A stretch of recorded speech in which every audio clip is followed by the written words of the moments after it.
It's day 6 of the month of October in the year 2025. Good morning. Welcome to the Morning News. This is the first bulletin of the day on TV3. This bulletin is coming to you live from the news hub here at Adesawi Kanda. We are live on Facebook. It's TV3 Ghana, and on DSTV it's channel 279. My name is Josh Quinney. Top of the stories is our.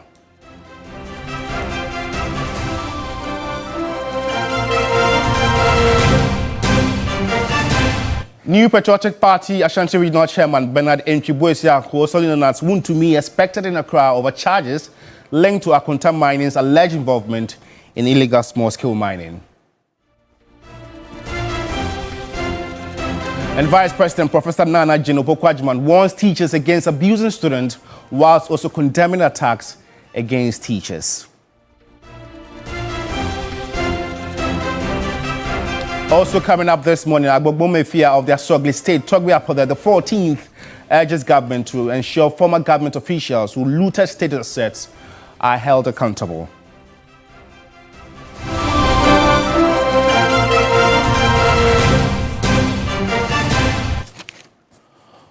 Well, just so you know, you can get interactive with us. We're live on Facebook. It's TV3 Ghana. Hopefully, you read your comments and reservations to the rest of the world. Let's begin from the camp of the NPP. As the Ashanti Regional Chairman, Bernard Entry-Boesiako, has been asked to report to Accra today, Monday, October 6th, for his charges to be read to him following the alleged involvement of his Akonta mining firm in illegal mining. And the Attorney General, Dr. Dominic Ayeni, disclosed this on Friday, October 3, during President Mahama's engagement with civil society organizations on tackling the illegal mining menace. In 2002, the police conducted very diligent investigations in respect of Akonta mining, but the docket was hidden until we came to power. In fact, when we came to power and I started the investigation with the the Lands and Natural Resources Minister and the Forestry Commission, we were finding it difficult to get information. Subsequently, the police themselves owned up and presented the docket to my office 2 months ago. So as we speak, the charges against Chairman Wontumi, Akonta Mining, and 5 others have been signed as I speak. Currently, we are waiting for him to be read his right to remain silent, etc. You know, before we've asked that he should be brought from, Kumasi. His lawyers asked that he should be brought on Tuesday, but I'm insisting that he should be here on Monday. If he doesn't come on Monday, I'm going to order for his arrest so that he'll be brought to Accra. His rights will be read to him, and then we can start the prosecution. Well, the legal team is ready on standby to follow up on this very engagement at the court, and we'll surely finish with an update in the subsequent bulletins. And still on the issue of illegal mining, Catholic priest Friar Dr. Joseph Kwame Blaze says the church has failed in helping protect the environment. According to him, leadership is what is required to win the fight against galamsey. President Mahama on Friday met with civil society organizations to update them on his administration's fight against the illegal mining menace. But Friar Dr. Blaze believes timelines should have been given. Take a listen. The Christian body has failed. When you read louder to see, Pope Francis said that Christians cannot be exempted from this devastation, destruction of the environment, because we have a God-given mandate to take care of the creation. So if Ghanaians have 70% Christians, then who are those who are destroying the environment? So we, the pastors, the evangelists, the teachers, and all those people, I think we could use our pupils to really educate our people. We are saying that it has even reached the point to spiritualize, to know that to sin against creation is to sin against God. So if somebody is destroying the water, there are lives there. It is equally murder. It is genocide. It's the ecocide. So you have offended God. You cannot go and collect such money and come and say, I'm sowing seed. But in most of the churches, we are interested in sow seed, thanksgiving. Where from that money to thanksgiving? So it's time that we have to moralize. We have to spiritualize and let people know that whatever they are doing, there is always a connection. The program, the outlines sound very, very good, but there are no timelines. So all these things that they have written, they're beautiful. In people say it's like tohu wabohu. Everything is just scattered beautiful. But what time? In 3 months' time, what are we to expect? In 6 months' time, what are we to expect? Meanwhile, the government is almost left with 3 years. So are we just waiting for the 3 years and then we know the last years we have to concentrate on the election campaign? So what are the timelines? One One thing that I didn't hear is that, we are not only killed by the excavators. Excavators, fine, the government has done very well. But one thing that is killing the Ghanaians are the chemicals, the mercury importation. Meanwhile, there's the UN Minamata Convention, which Ghana is a signatory. There was nothing. So how are we complying the Minamata Convention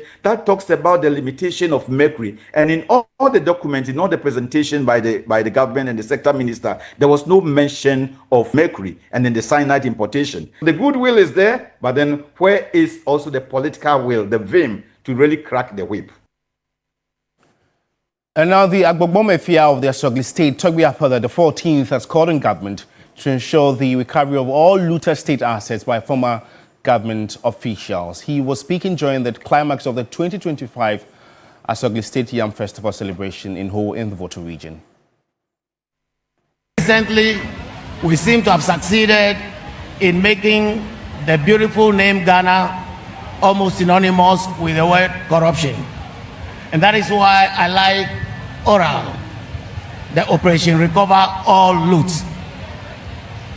And I want to commend the government for it and to encourage the government to stay the course and to recover all that has been looted from the state's coffers.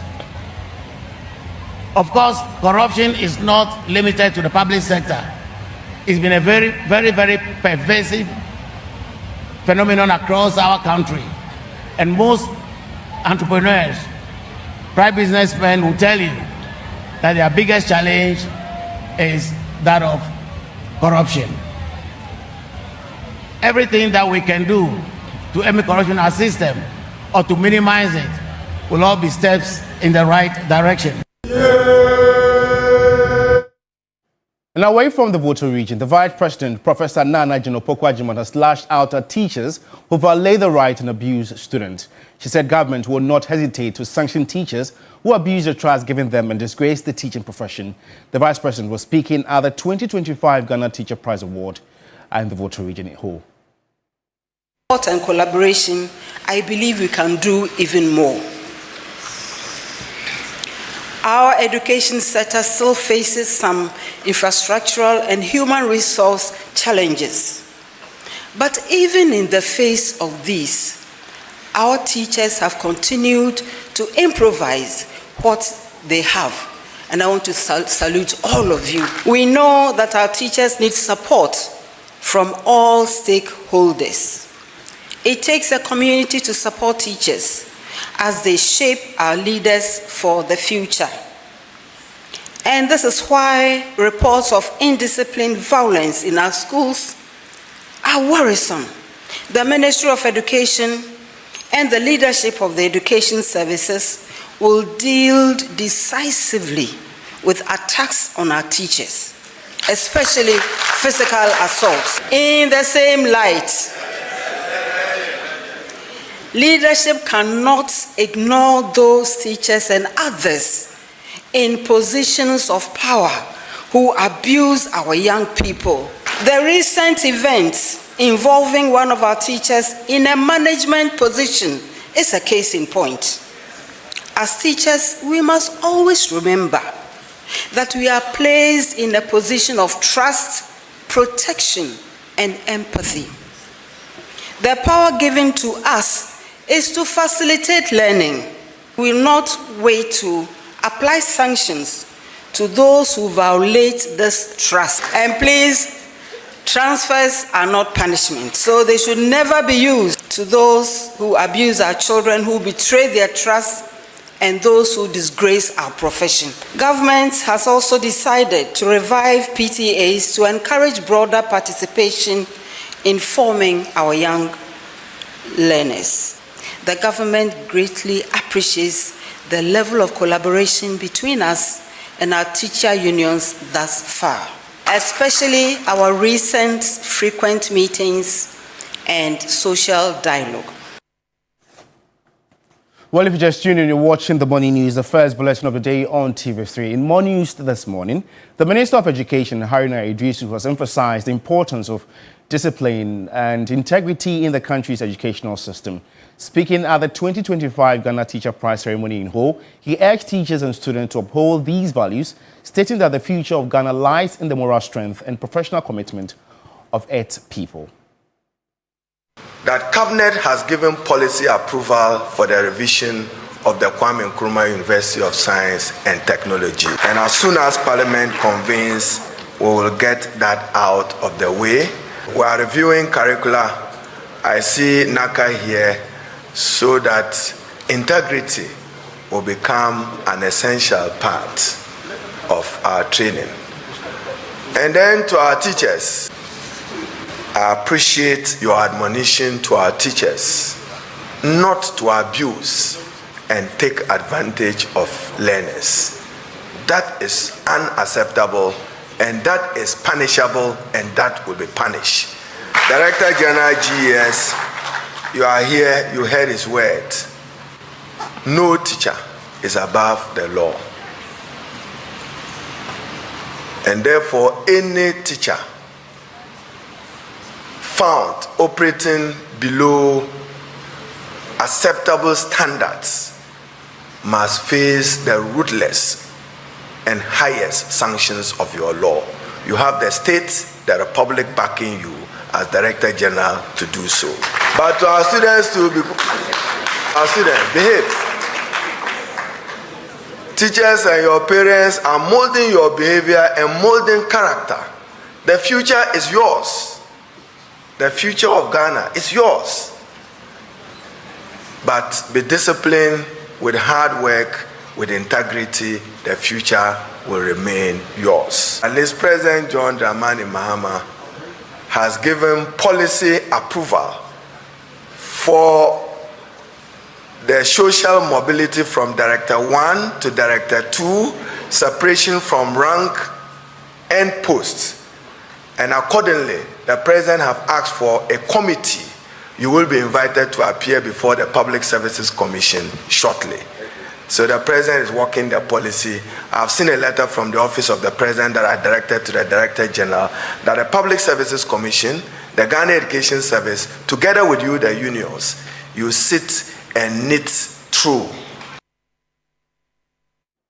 Well, let's know what you make of the growing indiscipline among some teachers. We are active on Facebook. Engage us with your comment, opinions and reservations, and hopefully read them and share them to the rest of the world. Away from teacher misconduct, NIA begins issuance of Ghana cards to children aged 6 to 14.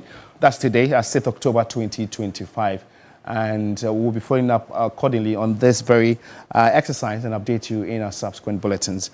And we'll just move away from that in other news this morning. Also engage us. We're live on Facebook as TV3 Ghana.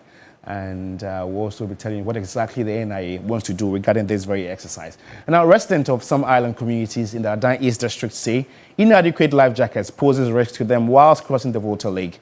Last year, TV3 reported an inadequate number of life jackets for passengers, after which several were donated. But when Joseph Armstrong returned to the Adan riverbank at Pongpong, Panya, boat and canoe operators said they did not have enough life jackets to give out. Wearing of life jackets here at the Adan riverbank has gone to sleep again. As you see, many more people arriving without wearing of the life jacket. We've reported on this in many times, and where I stand most of the time, once while here in the news, that there's a boat accident and the passengers on board are not in life jacket, leading to some casualties. Yet you could see them arriving again, and once again they are not in a life jacket. Despite continuous education on safety, many residents living along and on island communities still underestimate the importance of wearing life jackets. Almost every boat arriving from island communities is seen packed with passengers, most without life jackets. Boat operators here say they have not received new life jackets in a long while, forcing passengers to cross without them. I've heard that some time ago, like they brought some, but it's with the leaders in the office. So sometimes we have been seeing the life jacket with some of our friends, and if we ask them, they said they are buying it. Some they keep it in the house and they have been selling it to other people. Others, however, claim there are enough life jackets, but some individuals at assembly are allegedly selling them. People used to complain that they share life jacket to us and we are not wearing it. It's a lie.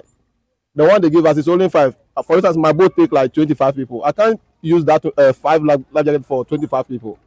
So they ask you to go and buy it ourselves. Before you buy it to someone who is in the house without operating boat, you get it from that person.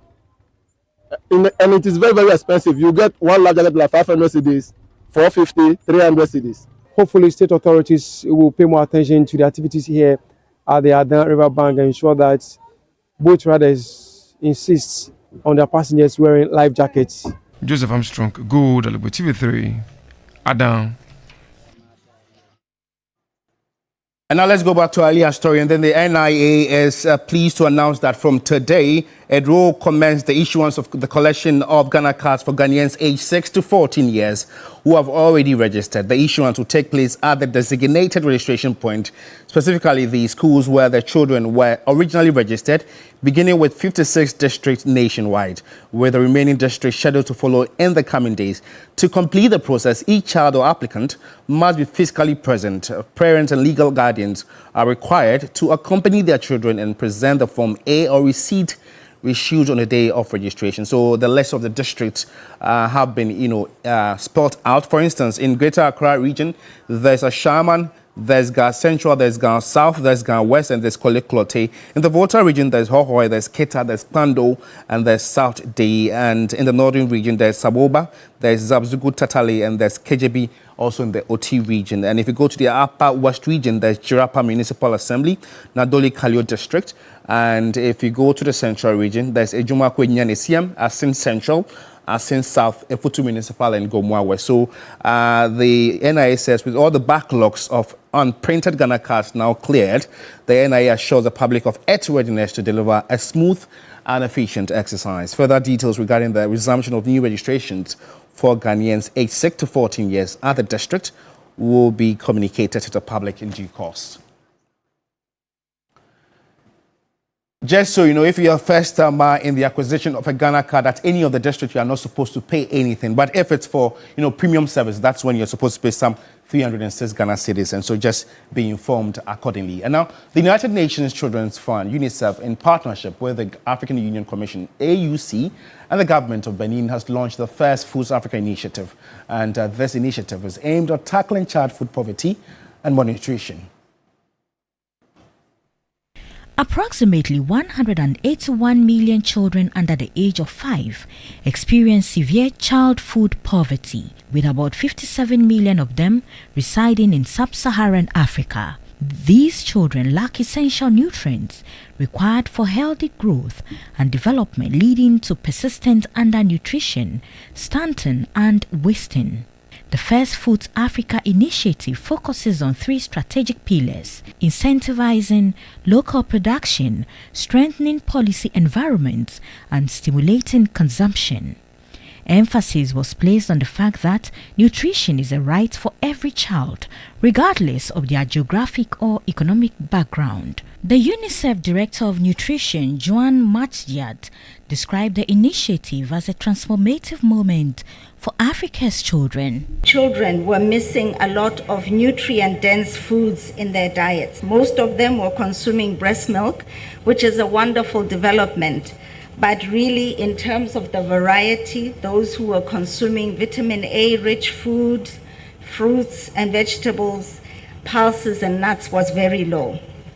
And another interesting finding from the study was that severe child food poverty impacts children from the wealthiest families as much as from the poorest families. The initiative will be implemented in 14 priority countries across West, Central, East, and Southern Africa, with strong partnerships with governments, African food companies, and global institutions. While still on health, Acting Director General of the Ghana Health Service, Dr. Samuel Kaba Akoyira, says some 1,000 800 clinicians and health staff have been trained in the surveillance of the Mpox disease. Speaking at the sub-national launch of the Mpox vaccine at New Takrad in the Western region, he disclosed that 3 persons have so far died nationally from the disease. I want to assure all of you, especially those families affected by the disease, that we don't intend to sleep, we will not rest, and we will actually not sleep until we contain the Mpox and our people are safe. That is the reason why we are here. Currently, the Ministry of Health and the Ghana Health Service have conducted the following. We have been able to train over 1,800 clinicians and other health staff in major public, quasi-government facilities and selected private sector facilities on Mpox and its surveillance.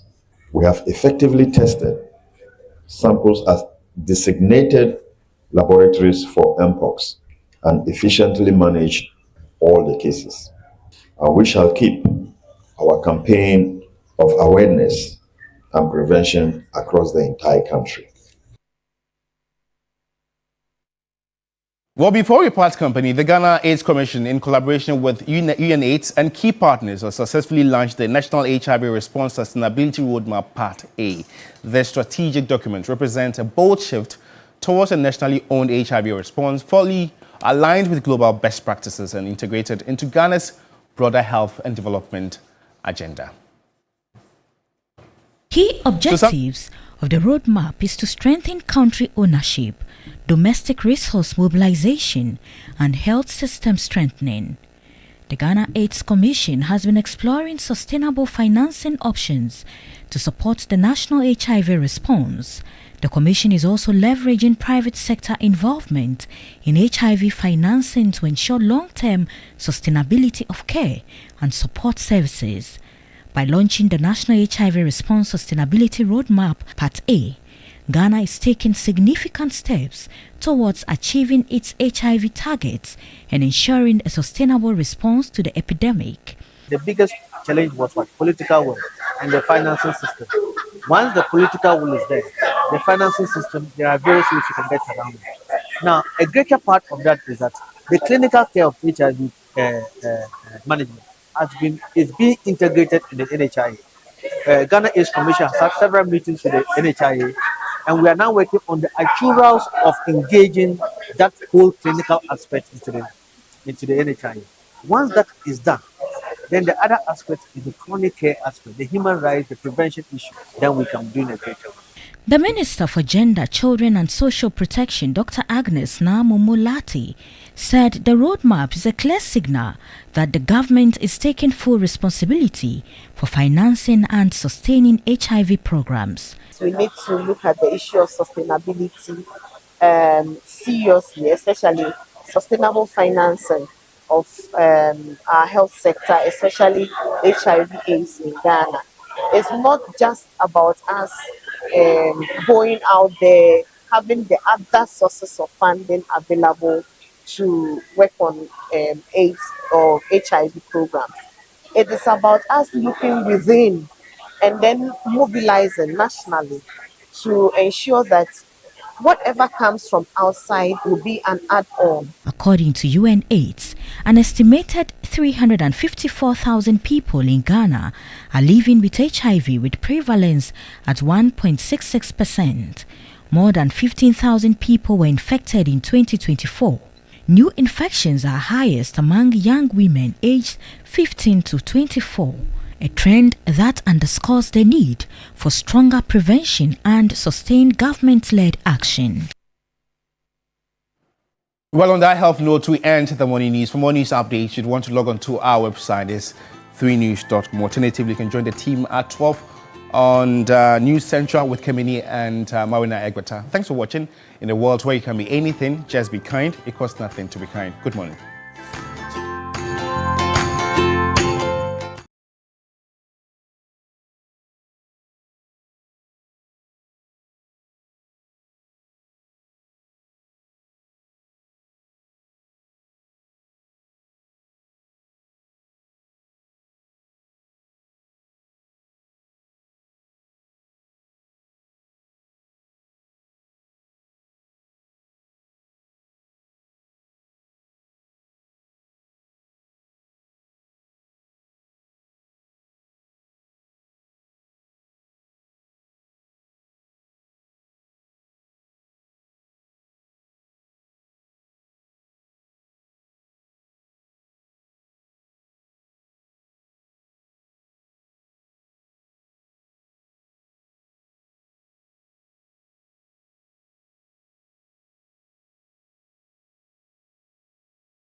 Nothing can stop my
Dino Hamilton, award-winning, as well as another award-winning gospel musician, Celestine Donkor, right there. And I have to say that a good way to start the morning. Don't fade the sound, don't fade it. Just keep it up, keep it up, keep it up, and you look smashing. Lady Joy in the house. Eddie Joy. Great. Thank Eddie. What's the name? Eddie Joy. Eddie Joy. Yes. Okay, great. Yeah. Eddie Joy. Where did you say they are located? Dansoman, La Road, East Legon. Okay, great. Yes. Yeah. And you can always find them. Those Dadabi areas. Dansoman, that's former Dadabi area. Mm-hmm. La Road, former yes. Dadabi area. Okay. Then East Legon, Dadabi area. So you can always find them, Eddie Joy _closet. Fantastic. On Instagram and other social media platforms. Yes. Charlie. Yes, but I hope you had a good weekend. Look, it's been a very good weekend for many, as well as some challenging ones for others as well. Yeah. We know by the close of the weekend, we had the announcement by the Finance Ministry that they had added additional 400 Ghana cedis for the bag produced by cocoa farmers. So for each of their produce, they have additional 400 Ghana cedis apart from what was earlier on announced. Mm-hmm. But of course, I heard others as well. Was it Dennis Miracles Abuaji who said that you promised them 6,000? Yeah, and we know that Ato Forson had said that, I don't know whether it was a rally somewhere. Yeah, I saw that region, video. Yes. Before the elections, actually. Yes. That at the time the Akufo-Addo Bawumia-led government should have been paying them 6,000 Ghana cedis. So Dennis Miracles Abuaji says, Charlie, pay them 6,000 Ghana cedis. So that's what you said. Yeah. Stop complaining. And then in other spheres as well, he says the narrative about Galamsey, etc., should be that it's not as if it was exacerbated under the Akufo-Addo Bawumia government, but that all of us are equal. The politicking of this issue is the but I think it was a good thing the president held that encounter with civil society organizations. And at least he opened up the space for everybody else to talk. I mean, it was interesting finding out how much they've done over the last 9 months.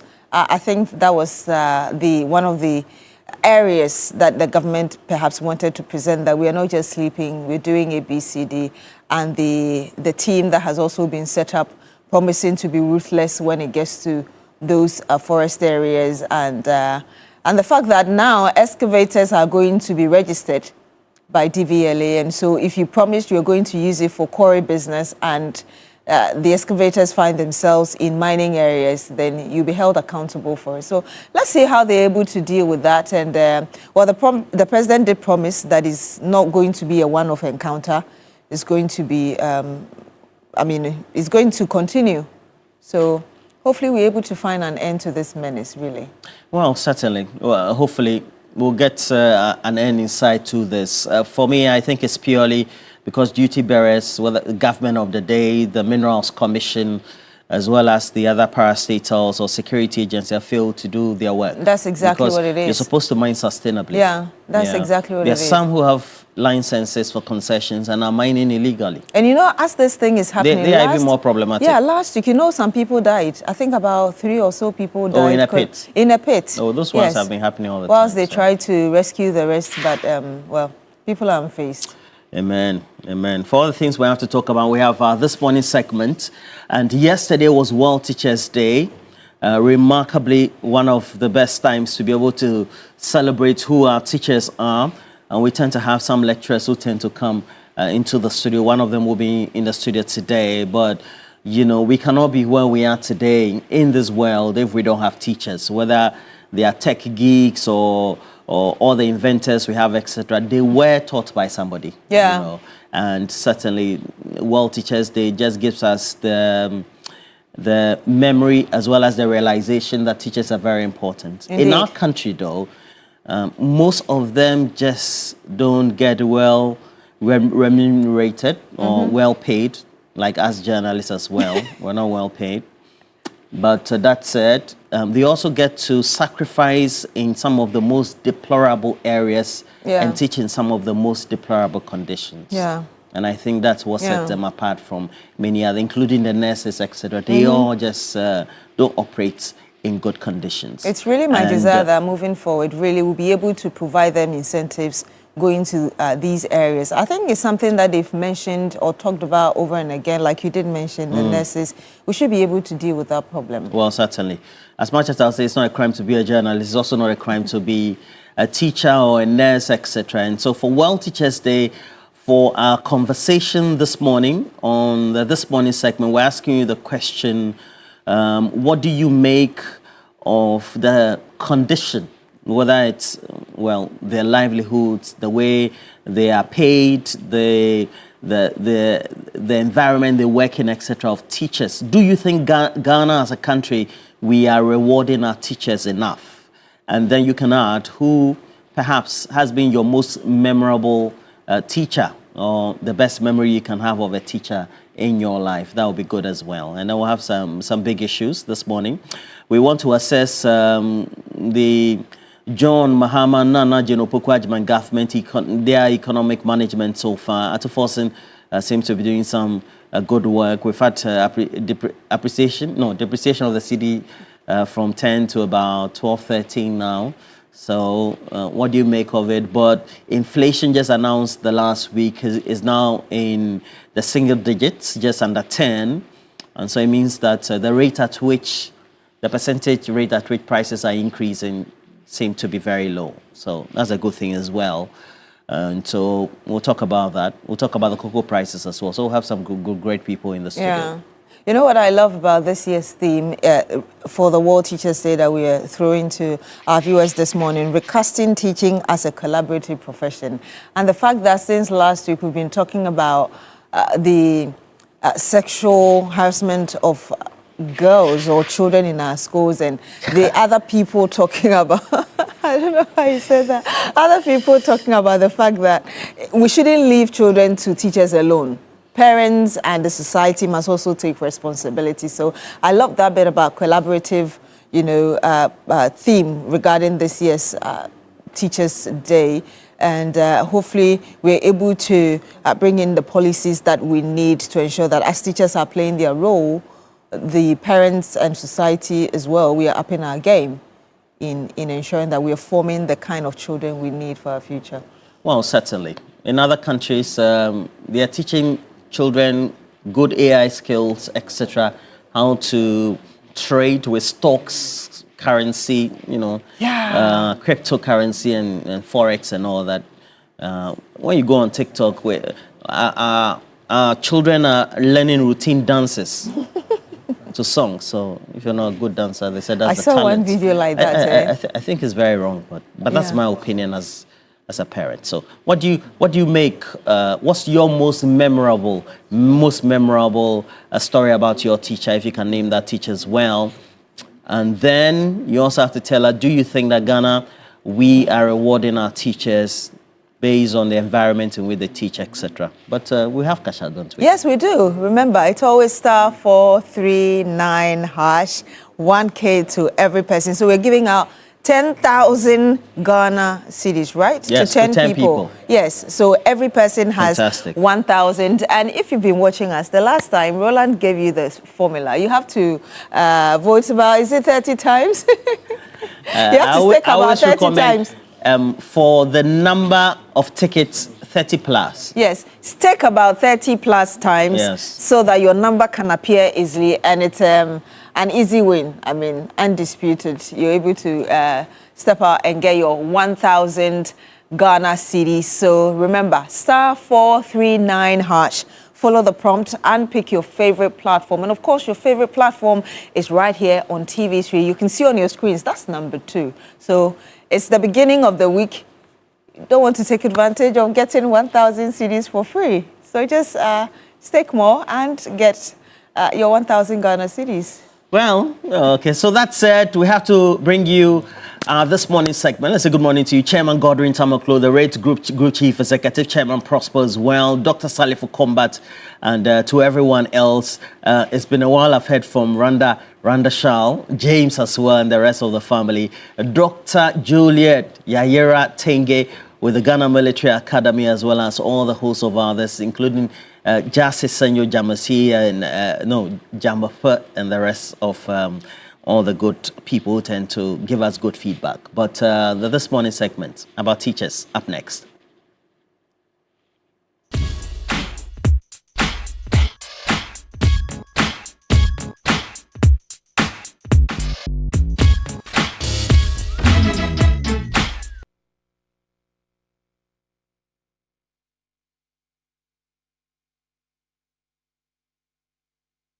So teachers, we've had some of the most memorable people who have taught us as well. And so you have some memorable people who have taught you? Yeah, I was just casting my mind back. I think when I was in primary 1, I still remember very well. I had this teacher who was called Mary. She was so good to me.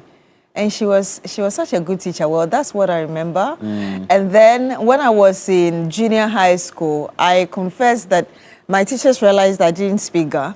So the Ga teacher was so interested in teaching me Ga, so she would just go the extra mile, really, in giving me books and explaining. She would make me read. I would read all right, but I still didn't understand. Yeah. So my Ga teacher at GSS, that's Ashama number 4 junior secondary school at the time, was Mr. Lassie, and I always thank him. But you know, back in the day, if you lived in Ashama, you always spoke Ga, because there are a lot of Ga people around. It's not these days where we have a potpourri of a lot of people. But Mr. Lassie, good morning, as well as Mr. Darkon, Mr. Mensah, and Mr. Copperfield. David Copperfield, and look, and I remember my literature and then teacher. Mr. Chu was a headmaster at the time. Okay, I always love the primary GSS teachers, because they become the foundational people who tend to impact. But I had some good teachers as well at the senior high school. Miss Kwanzaa, literature. She was such a tough. She was such a tough woman. I mean, core literature. It was part of English. Yes. Not my school year. I'm not your generation. Okay, let's go to. I'm outside your generation. Sorry. Let's go to Francis. Literature. Yes. Never heard before.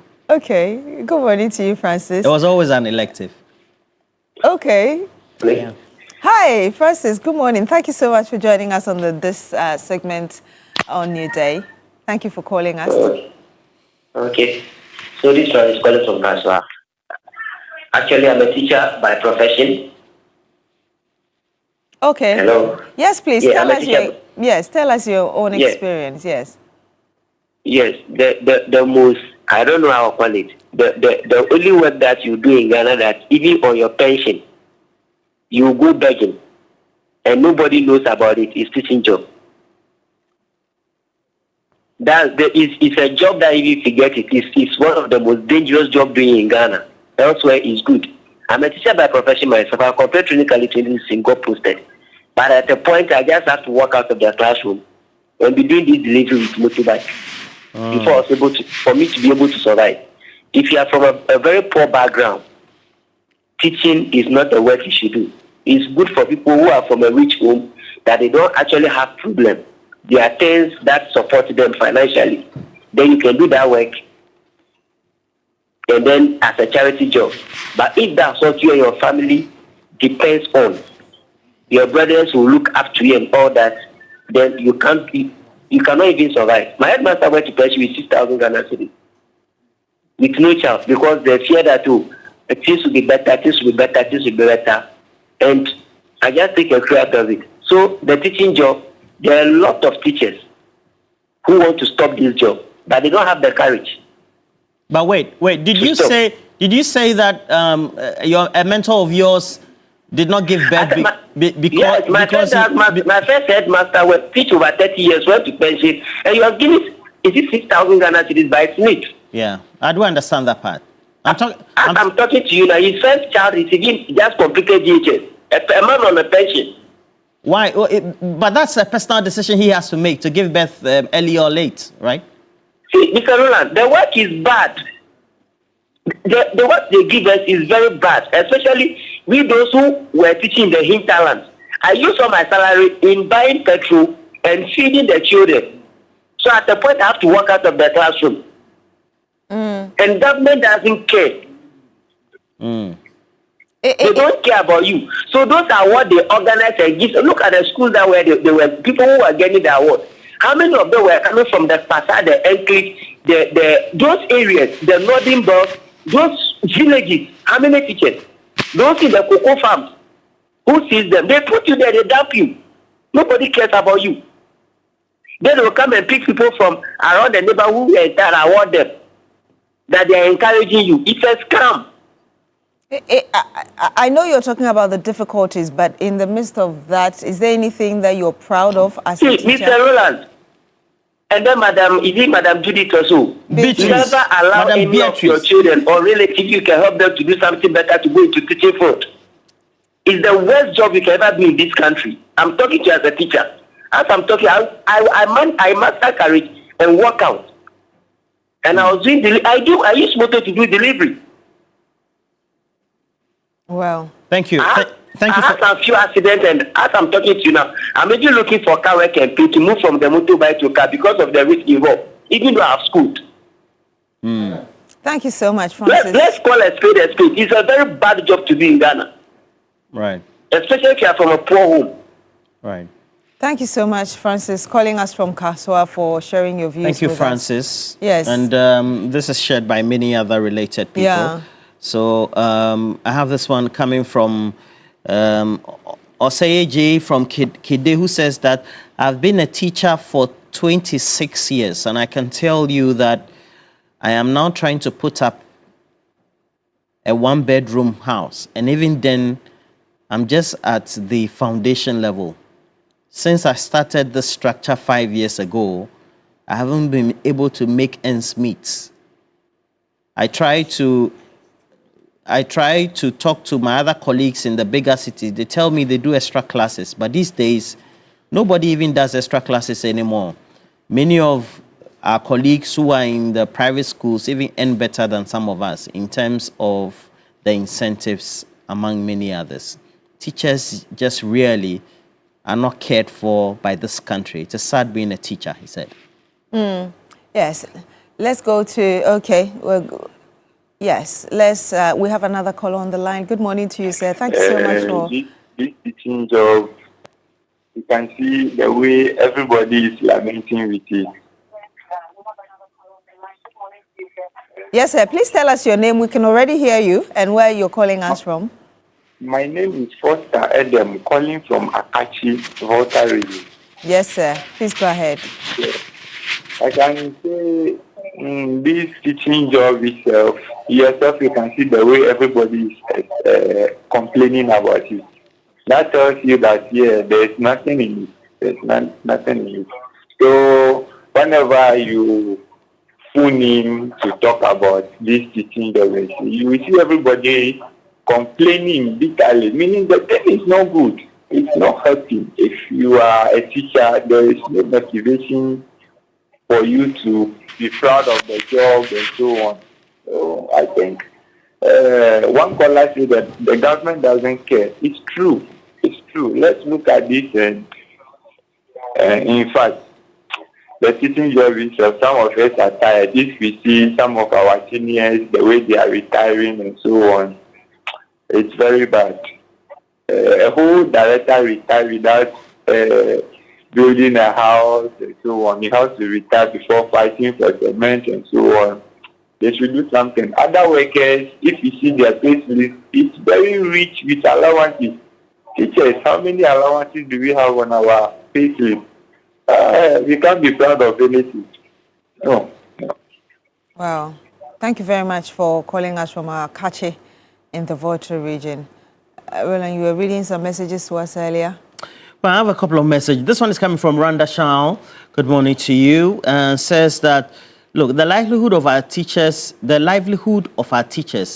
is very bad in this country. They barely own properties for themselves and even live or even live a better life. My primary school group always have to make contributions for our old teachers. Their situations are mostly bad at the end of their service, period. Okay. And this one is coming from Delight Mojaka, who says that, look, I want to pay a special homage to Mr. Bennett Yao Agbamabia. He has been my best teacher. He taught me in class 6, but he hasn't stopped teaching us. Even while we're old, he will call us every week to check up on myself, especially, and all my friends whom he taught. He's now currently in Sogakope, Komboni. And Mr. Bennett Yao Agbamabia said, that's from Delight Mojaka, your former pupil or student.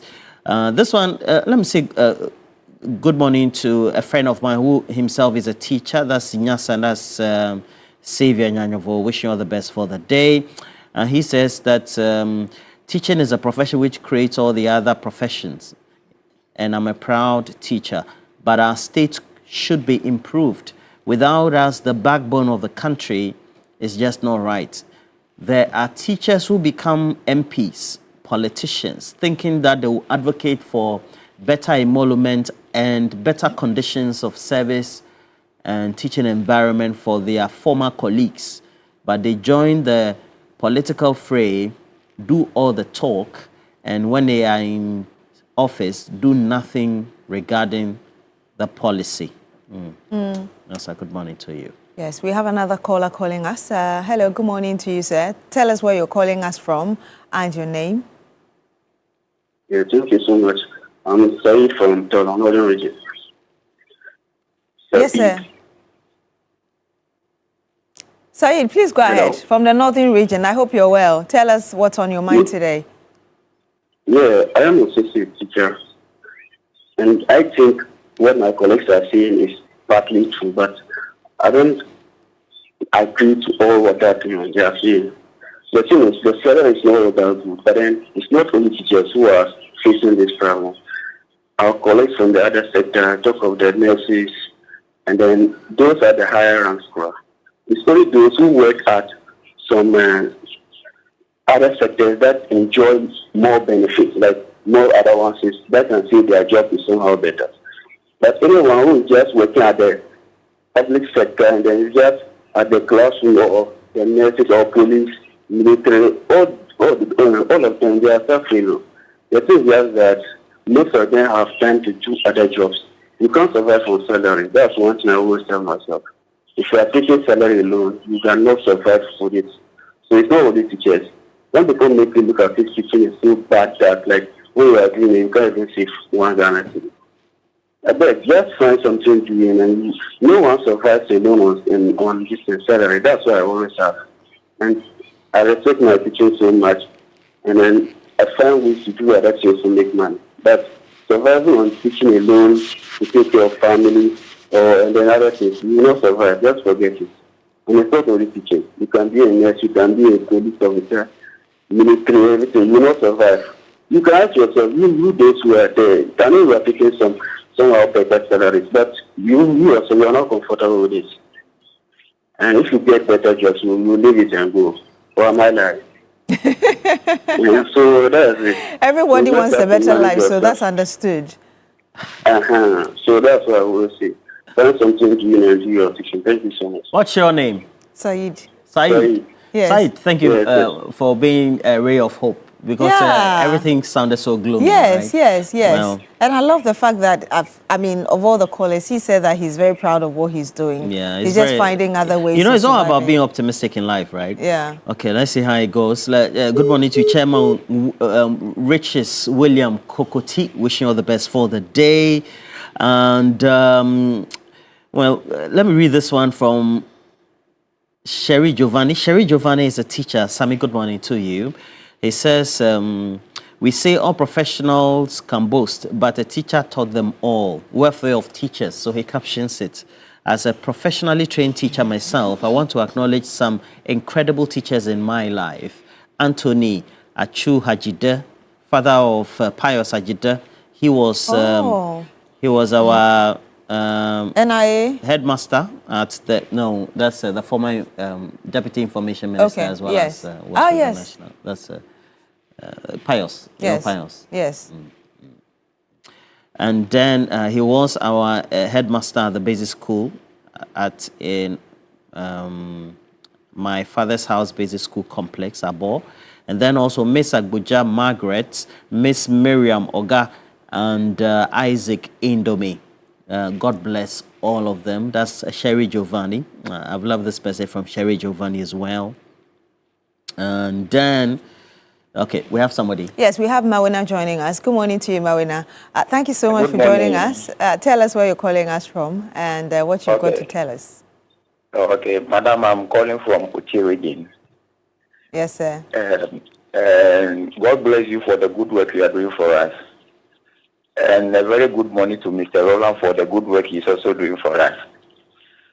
Madam, what I have to say on the teaching aspect is, teaching work is a good work in Ghana, but looking at what is happening nowadays, nobody is there to speak for the teachers. And what we are passing through, in fact, is not easy. Someone just came from we did the diploma, they also did degree. They came and they bypassed those people who were on the soil for longer time, just in the name of degree.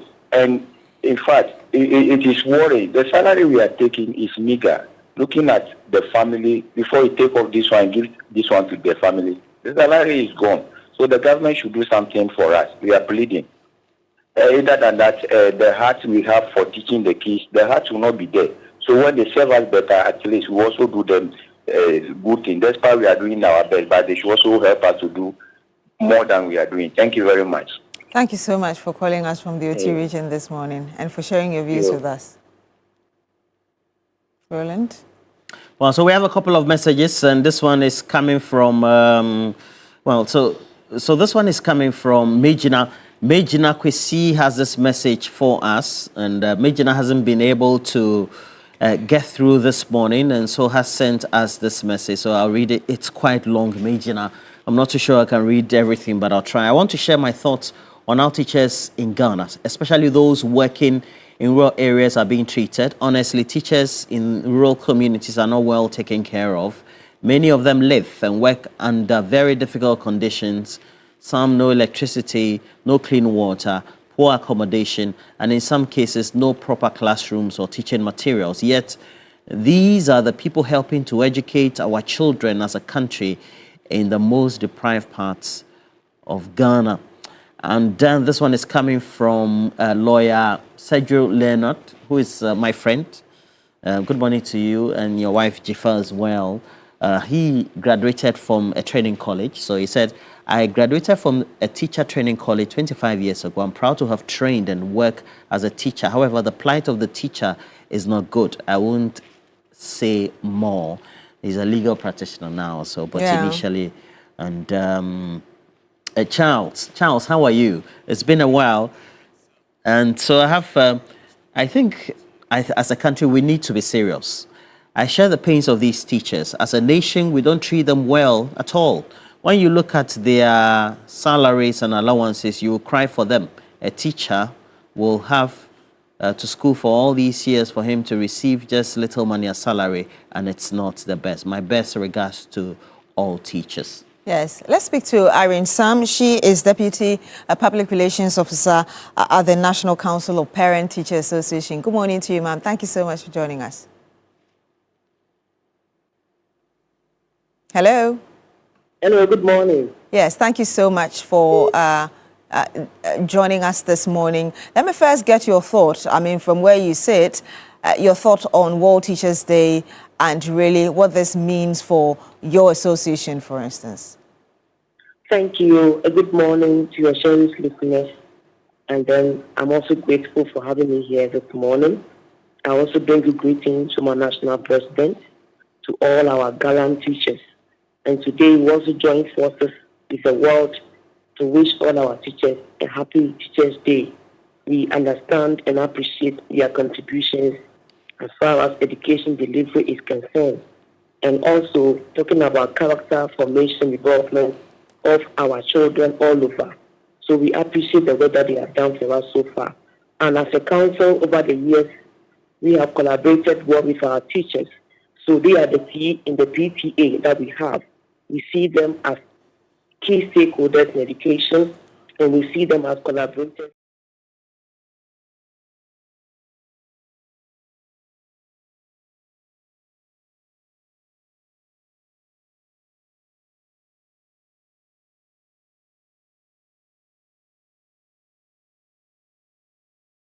Making sure that they do their work very well. So we appreciate them so much for the work so far. And then we are also in here as collaborators, as partners, to help them achieve their goals.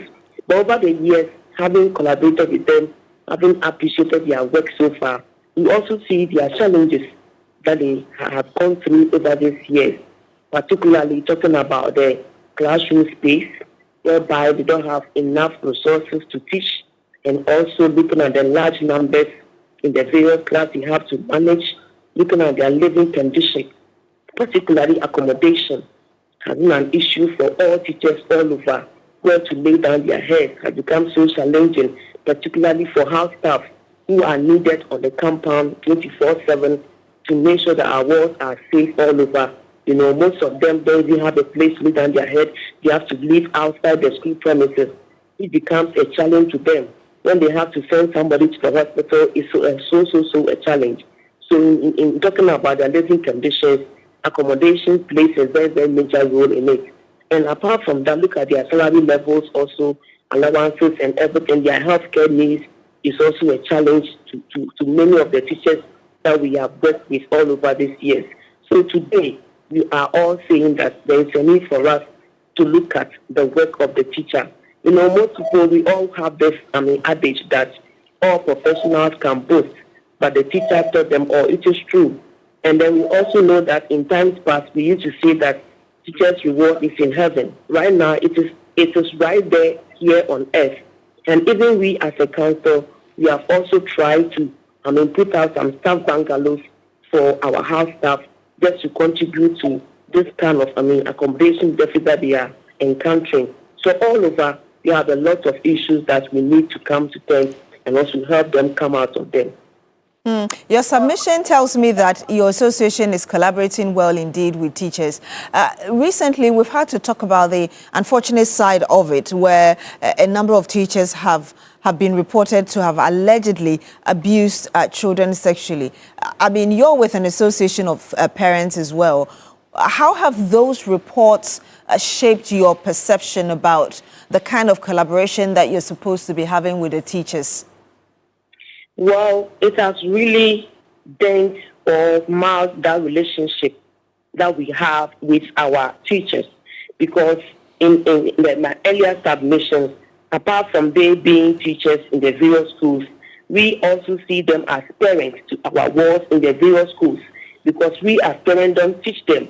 Therefore, as teachers, we expect a lot from them. They are to act as role models for our wards to emulate. Therefore, if their actions do not represent a good model, then it means that they are failing our wards indirectly. Therefore, we are not so happy about the trend of events whereby some of the teachers are involved in this kind of indisciplined actions.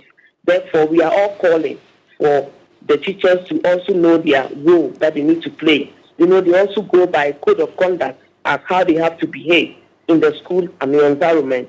Therefore, if you see the children as your wards, as your students, or as your own children, will you do this to them? You have to serve as role models unto them. So that is where we are looking at, and we are not so happy about how things have turned out these days. When this happened, there were a number of people who were also saying that perhaps we're seeing this because parents have neglected their responsibilities as well. How do you react to that? Well, it is true. Some way, somehow, we as parents have also neglected our role. Charity, they say, begins at home. And we parents have the first responsibility to bring up our children in the way they have to go, in terms of discipline, training them, teaching them what they need to know, and being in their lives as children. So we as parents, some way, somehow, we have also, let our guards down in terms of good parenting, in terms of appreciating who our children are and being in their life. Some of the parents don't even know the program that their wards are offering. Don't know even whatever their teachers, who their teachers are. They don't know anything about their wards. They only take them to school the first day. That's the end of it. When you call for meetings, they are not there. Some of them are absent in the lives of the children. Don't know when the children report to school, when they go back. What women do they have to even go through? All these things, over the years have come down. There is a decline in good parenting as far as our wards are concerned. So yes, it is true that some of us parents have also relented on our responsibilities, and that has also contributed to this that we are seeing these days. And perhaps my last question to you, in your earlier submission, you talked about collaborating with the teachers and how you've done that well over the years. This year's theme is recasting teaching as a collaborative profession. How do you intend to harness this in dealing with this problem and also ensuring that you get the best for your children out of schools? So in doing that, we are fostering that relationship once more. We want to make it bigger, want to enhance it by making sure that we take part in decisions as far as the school environment is concerned, talking about monitoring of our wards, and also taking part in the academic life, making sure that we really know whatever is going on with them. And as a council, we are also taking some decisions as to look at discipline in the various schools that we are having these days. So all these things are projects that we have made, which very soon we put in the public limelight for all of us to appreciate where we are coming from. So this year, whatever it is that they have as they are seeing, we are in there to collaborate with them over these years and make sure that education delivery is really enhanced. And then regarding the teachers, looking at their living conditions and their welfare issues are all taken into consideration. So our doors are always open for that collaboration to be enhanced as we move forward throughout this year. Well, thank you so much for joining us, ma'am, this morning. Welcome. And you heard that Irene Sam, she is the Deputy National Council, PRO of the National Council of Parent Teacher Association. Quite frank opinion that she gave us. No, certainly. Yes. Well, I wish we could call Thomas Musa as well, who is the General Secretary for the Ghana National Association of Teachers. But more importantly, I have a couple of messages as well, just a remembrance of World Teachers Day. And this one is coming from Nathaniel Akoli. Good morning to you. Says that you talk of my favorite teachers growing up, and mine would always be Miss Bensa Bonsu, my primary 3 teacher at Chiringa Primary. It's Abema Camp down the base workshop area. She was such a lovely woman, and so just again an acknowledgement. My own classmate, Patawa, good morning to you. So Mr. Mensa and Mr. Chu are all past, dead and gone. Yes, I know that, but just also acknowledge Mr. Klokpa as well, all of them. Now, so we have a couple more, and Emmanuel Okwesiakwa from Takwa says, my greetings to my nursery to JSS teachers. Okay, GSS means that when you kakra, which includes Miss Arta, Miss Agi, Miss Dorcas. I don't know why. What is Agi? Miss Agi Agnes. Oh, okay. Okay, yeah, Agnes. And Miss Dorcas. So Teacher Moses, Master Sam, Sir Charles, and Madam Rose Hasford, Madam Esther Ghani, and all of them. And then also, you say Brenu Achenimva Elmina in Comenda Edna Eguafo Abrim district in the central region as well. And so your pay homage to them. Chief Mantei Nakosombo says, God bless all teachers. Without the teacher, who is the president? Without the teacher, who is the president? The doctor, the engineer, the pastor, the lawyer, and the media practitioner. Teachers need to be paid more than any other professionals, but we have to move on, right? Yes, we have Potofi on the line, who is with the Ghana Meteorological Agency. Good morning to you, sir. Thank you so much for joining us. Good morning, and thank you for having me. From, I think, yesterday afternoon, we started seeing some showers, and in some areas, it rained through the night, even up until this morning.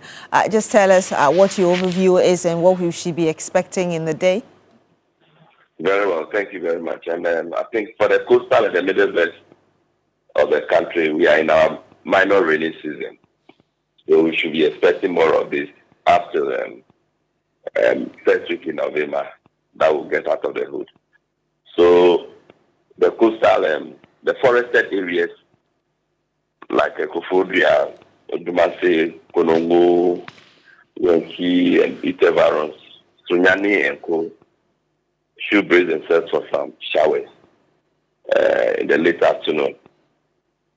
And then for the coastal areas, since we had a lot of rain yesterday from all the way from Aplau, passing through Ho, coming down to Accra here, there will be sunshine, enough sunshine, and after the sunshine, by 2-3 days, we should also expect some rain over our areas.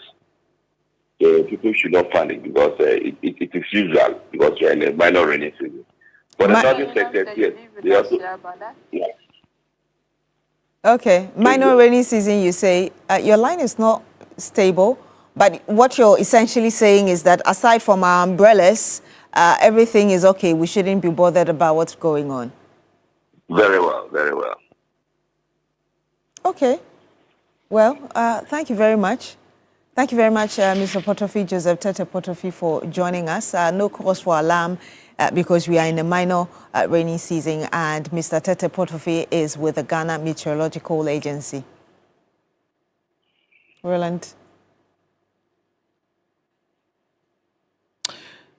Okay, so I have this one from Engineer Edeko. Good morning to you, Engineer. Says that Engineer JP. Okay, so he says, good morning to all of you. A country that doesn't treat teachers well will not develop. A good salary for teachers will attract the most brilliant students into the teaching field.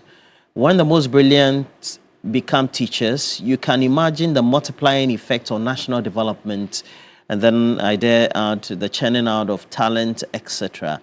And continuously, you say, a country like Singapore doesn't have mineral resources, just has the best brains.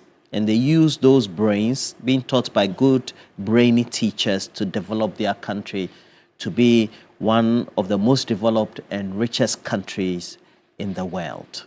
I agree with that Engineer comment. Edeko. Because when you're in your best self, you're able to bring out the best. And we see a lot of innovation in her schools. You know, I was watching a video and the teacher was teaching some children about what assets and liabilities are. And those were children under 10. And I was like, that's so amazing. How many adults know which is assets and which is a liability so that they're able to plan their finances very well? Anyway. Is there any more message? No, that'll be it. Let me say good morning to lawyer Emmanuel Paddy. Wish you all the best for the day. But in the meantime, we have to go for a break. We have cash out. It goes with the short code *439#. make sure as many times as you can, you increase the number of tickets you have, increase that 40 plus times, become lucky as always. And for you to be able to do that, the short code is yours. Choose option 2 and you'll be lucky. 1,000 Ghana cedis going to 10 lucky winners today. You moved it from 30 plus to 40 plus. Yeah, to even 45. Okay. We're taking a break. We'll right. But when we come back, we have big issues right here.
DSL, you can find DSL on YouTube. And talking about YouTube, we're always available also, not only there, but across social media. So go search for us, TV3 Ghana, and let us know what you think. Let me say good morning to a couple of you who really seem to be doing some great time. As a beautiful, intelligent, great friend of mine whose son is celebrating the birthday today, Frida Kujo. Your son is called Akila. Akila, okay. Akila Ediji Ayitome, and it's from your mom. Frida Kujo says that happy birthday to you. And we want to acknowledge all the good things that God wants to bestow on you, and may you live to fulfill your destiny. We have cash out. It goes with the short code *439# as always. Try as many times as you can to become one of those lucky winners, and increase the number of tickets you have. All right. Choose option 2. Increase the number of tickets you have. Let me say good morning to Abigail Daku, the Ghana National Association of Teachers, the Gumari District. I know that you're going for a national position in January. Wishing you all the best for the day. And then *439#. Choose option 2. I want to keep drumming home what it has to be. Choose option 2. Increase the number of tickets you have, please. Become one of those lucky winners as always. We have a lot of you who will be joining us. And so we're grateful. For those who have joined us, let me also say that, well, we have a couple of you who have joined us across the world. But more importantly, you have joined us across our social media handles as well. So we're grateful. And, well, Zilis Dwayne is joining us from the United Kingdom. Zilis Dwayne, his team is Liverpool. They lost to Chelsea 2-1. So my commiserations to you, Zilis Dwayne, for the loss of Liverpool. There's been 3 losses in a row. And Chelsea was the last team over the weekend to beat Zilis Dwayne, who lives in the UK's team, Liverpool. I have another Liverpoolian in the studio. I'll come to him very soon. Okay. And then Nguvu Mining CEO also won an award, the Global Power Women Award. And so we say congratulations to you as well. But I guess for the morning, I have Lawyer Apia Dankwa, who is here in the studio with me. Good morning to you, Lawyer Apia Dankwa. How are you? Yeah, good morning. I'm doing great yourself. Oh, great. I'm well. Legal practitioner. So they are on legal vacation. No, we've resumed. Or they have resumed, we're told. And so I'll also be joined by a couple more. But currently on the stream, I've been joined by Dr. Samuel Efriye, or is it Professor now? Dr. Samuel Efriye. Yes, Roland. I want to make sure that G-Tech doesn't come harassing you. Oh, yes. Not yet. Not yet. You'll be the first person to know, so don't worry. Fantastic. Congratulations. Congratulations in advance, as I'll be the first person. Yes. And so, Dr. Samuel Efriye is joining us from Kumasi, and if you monitor many of the media stations in Kumasi, he's a regular commentator, and he's an economic and political analyst. So we'll be here. We're assessing so far the economic management abilities of the John Mahama, Nana Jane Opoku-Agyeman government. We'll be doing that. And, well, I have Elikem Kotoko, who is a deputy chief executive for the Forestry Commission. Was throwing salvos, was he over the weekend or last week as well? He's a good friend of Chemawun to me. Good morning to you. How are you? I'm doing very fine, and I'm not a good friend of Chemawun to me at all. Okay. I thought I was on TikTok. I saw you said that you had been chatting on phone, so I thought maybe I didn't hear the conversation well. So Prince Nania York has gone back to the UK. Sorry I couldn't meet you when you came. The times were just the shadows were just not very good. But Prince Nania York is a great friend of mine. Thank you for everything, Prince Daniel York. Samuel Kante has also joined us. Please share the stream. The second part, we'll be talking about the cocoa prices as well. And I would entreat our online managers to block Albert Kwanzaa.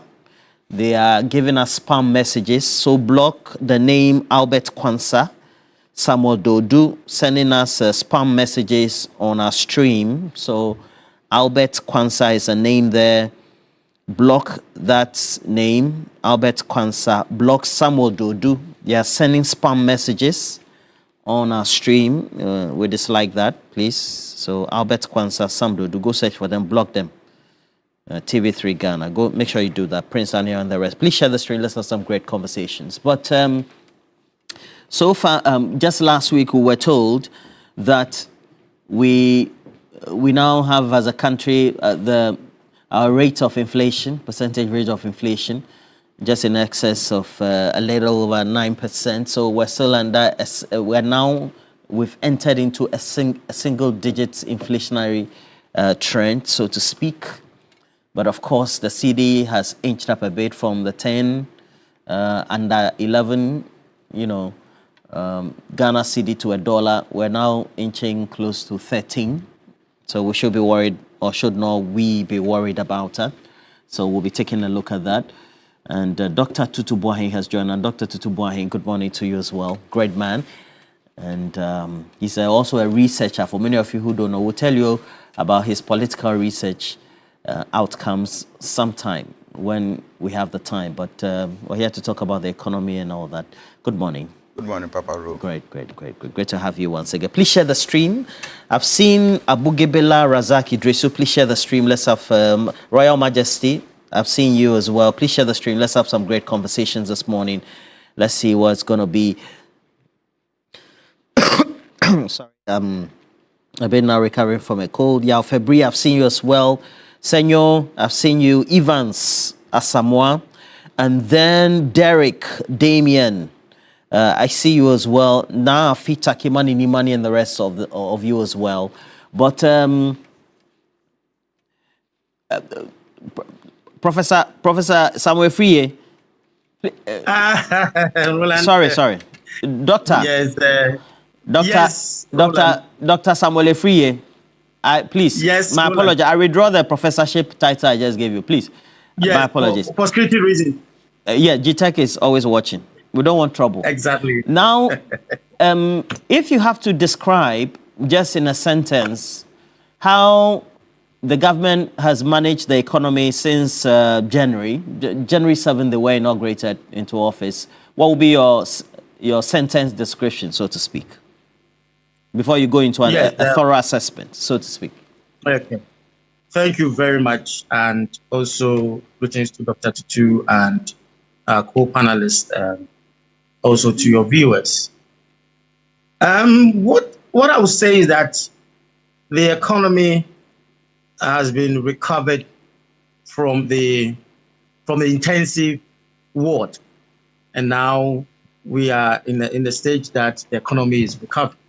So that is how I'll describe the economy, because all the indicators that we use to determine the economic performance, I think the 9 months is showing some improvement, and I think the government of the day should be credited for the performance of the economy. So here we talk about data, and data shows that, since we will come to more details about it in terms of exchange rate, we can talk about inflation, then we delve much into it. But I think that the economy has been recovered from the intensive care to a recovery stage. Great.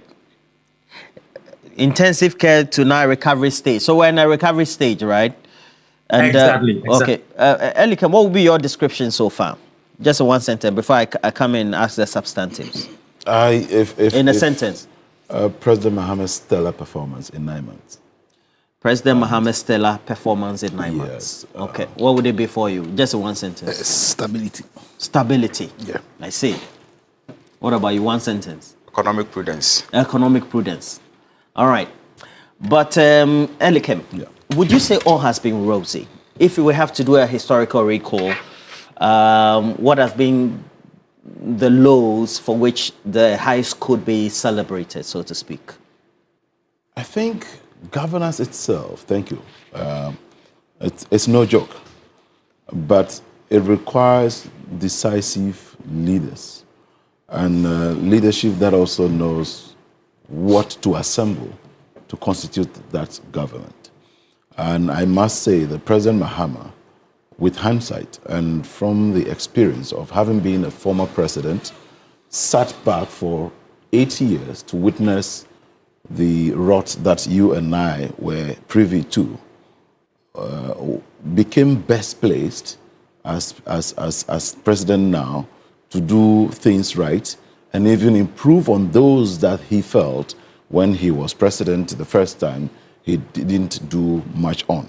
And so it is coming as no surprise to many of us, except for critics who may not have anything to say, but just that they would need to criticize, to want to still say something against President Mahama and his government.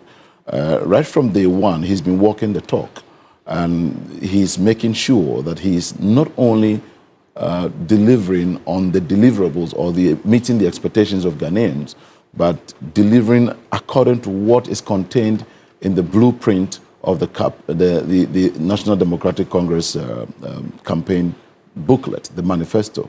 And if you look at January when he assumed office till date, he has been very consistent with what he intends to do. He knows where we are going. Have we gotten there yet? No. But are we on track? Yes. And you'll agree with me further. There are no known challenges now that anybody can mention, as we just discussed. Inflation itself is now in the single digit, which is a very good thing for us. Everybody now will tell that the only thing left for us is to cure this canker of galamsey. And that, coupled with other things contained in the manifesto, which definitely are supposed to be seen through in a 4-year period, one would say that President Mahama is giving a very stellar performance and is making a strong case for himself, not only in Ghana, but even on the international stage. He's become a global icon. I can tell you that there are currently 2 presidents in Africa, Ibrahim Traore of Burkina Faso and President Mahama of Ghana. Yes. There's always a question about us resting on our laurels or oars each time we get to this point. And again, it's also due to us being under the IMF, because from what we can say by way of the trends, each time the economy has performed very well, we are under an IMF where the conditions are there, and then immediately we exit, we tend to do well until we slide. How, within the corridors of power, what's the mindset, what's the narrative to make sure that we don't go off track? Raymond, it's not only about IMF. My name is Roland. Roland. Roland, it's not only about IMF. It's about the discipline of the leadership. And I must again use this opportunity to commend the finance minister, the governor of the Bank of Ghana, and all others for the diverse roles they are playing in these. Yes, you would always enjoy some laurels, and there's not going to be the need for you to want to rest on your arse just because you feel that, the indicators are looking good, inflation has gotten down to a single digit, the price of petrol has been a bit stable, the dollar to the cedi has been A, B, C, D, and this and that. Consistency is very key. And I must say that for the 9 months now, one can admit that with the current dispensation, this is a government that is not only about listening, but doing the right things that will benefit the majority of Ghanaians. And that's been what the focal point has been ever since the current government assumed office. Yes. Okay. Dr. Efriye. Yes, please. We got to this point after going through a debt restructuring, not only domestically but also externally, going to our external creditors, telling them that, look, we're cap in hand after a period of consistently becoming adamant, failing to admit that we're just not managing ourselves well. Do you think that, well, based on your own positive assessment you've given so far, there could be some lessons that need to be learnt, really, over the last 8 years by way of the management of the economy, for which perhaps it could be a sign of caution for the Mahama-led government, irrespective of how well they've managed this so far over the last couple of months? Yes, Roland, I think one of the key things that the government of the day need to consider is about our debts. You know, when you have more openings in the financial markets, then you tend to borrow more. And I think that is what the previous government got themselves into, where there was a lot of opportunities for them on the international market to raise funds. So they were able to do it more to finance their projects and other things. But at the end of the day, it builds our debt level, which when the international situation, when things happen on the large scale, that on the international platform that affected us, then is where the debt situation was used. And I think last time, I think it was this week or so, we had former President Nana saying that whether he regretted for the debt management strategy that he used for these pensioners and other people who invested in the economy, using that for the debt exchange, that the debt management system. So I believe that the current government needs to be very cautious as the economy is picking up, as they want to expand the economy through road infrastructure, through these 24-hour economy. As the government tends to spend, then the government needs to be very cautious about their borrowing habits so that they will tend not to create more debt. So when the economy expands, that is where you use your own resources. And I think the current Minister of Finance have been trying to be cautious about the spending situation of the government. And I believe that if he continues like that, we will not be devilled with a lot of debt. And I think we also need to be fiscal discipline is very, very critical in our management of our economy, because where we were in deficit, but now you see that we are having some kind of surpluses and also having some signs of revenue. But I think the revenue base should be improved. When it's improved, then critically we will tend to build ourselves. So the government needs to be disciplined, continue to be disciplined so far, and also need to ensure that our debts, now they have been trying to pay off some of these debts, and they are reducing it as usual. So they need to be very cautious. And I believe that when it continues like this, we will make some differences as well. I think we will come to the ways that the economy is improving through the gold reserves, you know, where the gold, that is our reserves, has been improving. As the same time, the gold board policy, the gold board that came into play is also giving a lot of signs. And that is one of the key areas that is improving the economy. You know, the gold situation in our country has improved and is supporting the exchange, that is the exchange rate. At the same time, also help us in terms of these imports, the import of these goods. And you know, it could have been worse if gold board was not in place for the Mahama government. It could have been worse, even the current exchange rate. It could have been worse but the gold board is able to stabilize the exchange rate in a way, and at the same time affecting our inflationary rate. And that is critical. Some people think that when inflation is going down, but no, that is not the issue. It means that price is increasing, but it's not increasing at the rate previous as it was. And that is what we need to know. And if you're having a single digit of inflation, Roland, I think is a good sign that our economy is getting on track. We just hope and pray. You know, these politicians and our leaders, sometimes when these signs are coming and showing some kind of improvement, then midway we tend to be, excuse me to use the word, on discipline in some of our policies, and then we throw our good deeds over.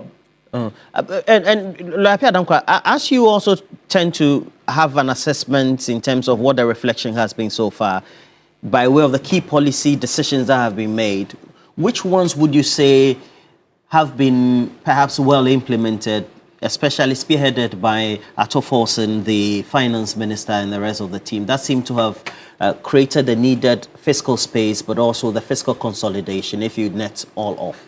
Yeah, so let me take this opportunity to wish your lovely viewers a good morning. I'm glad to see my brother Elikem Kotoko here. I'm particularly glad because of the position he wields. And maybe I think our conversation will have to veer towards his side because of the huge potential that the Forestry Commission has in building on the stability that the prudent management of His Excellency John Mahama has placed us, and my own friend here, Prof. I think without even being able to explain the specific policies, I think the answers are there for us to see, to appreciate the extent to which government has worked. Because contrary to what some people have made us to believe, in economy you don't get a certain result per chance. Everything is as a result of deliberate policy by. You said which people said some.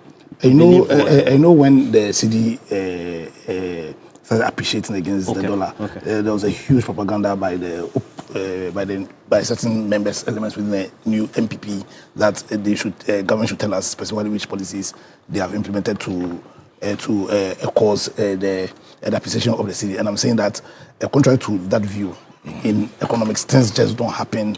In a vacuum. A chance. They are always as a result of deliberate policies by government.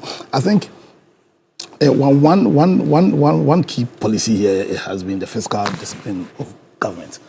Because when all those noises were being made, you kept on hearing that government isn't spending. And I think decision by government to spend prudently, because salaries are still being paid, so you can tell me that government isn't spending. But it's about government deciding to spend on matters that are important, not recklessly. Because you see, when you take any economy, and for me, when we are discussing any economy, I think the key is to first of all define what an economy is. Then you can appreciate the role government is playing, and then what is needed to create a situation where we can fulfill government's agenda.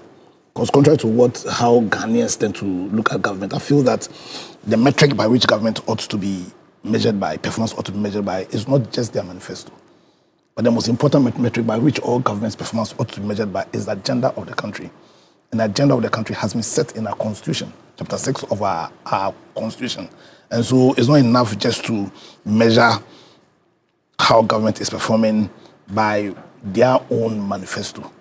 You understand?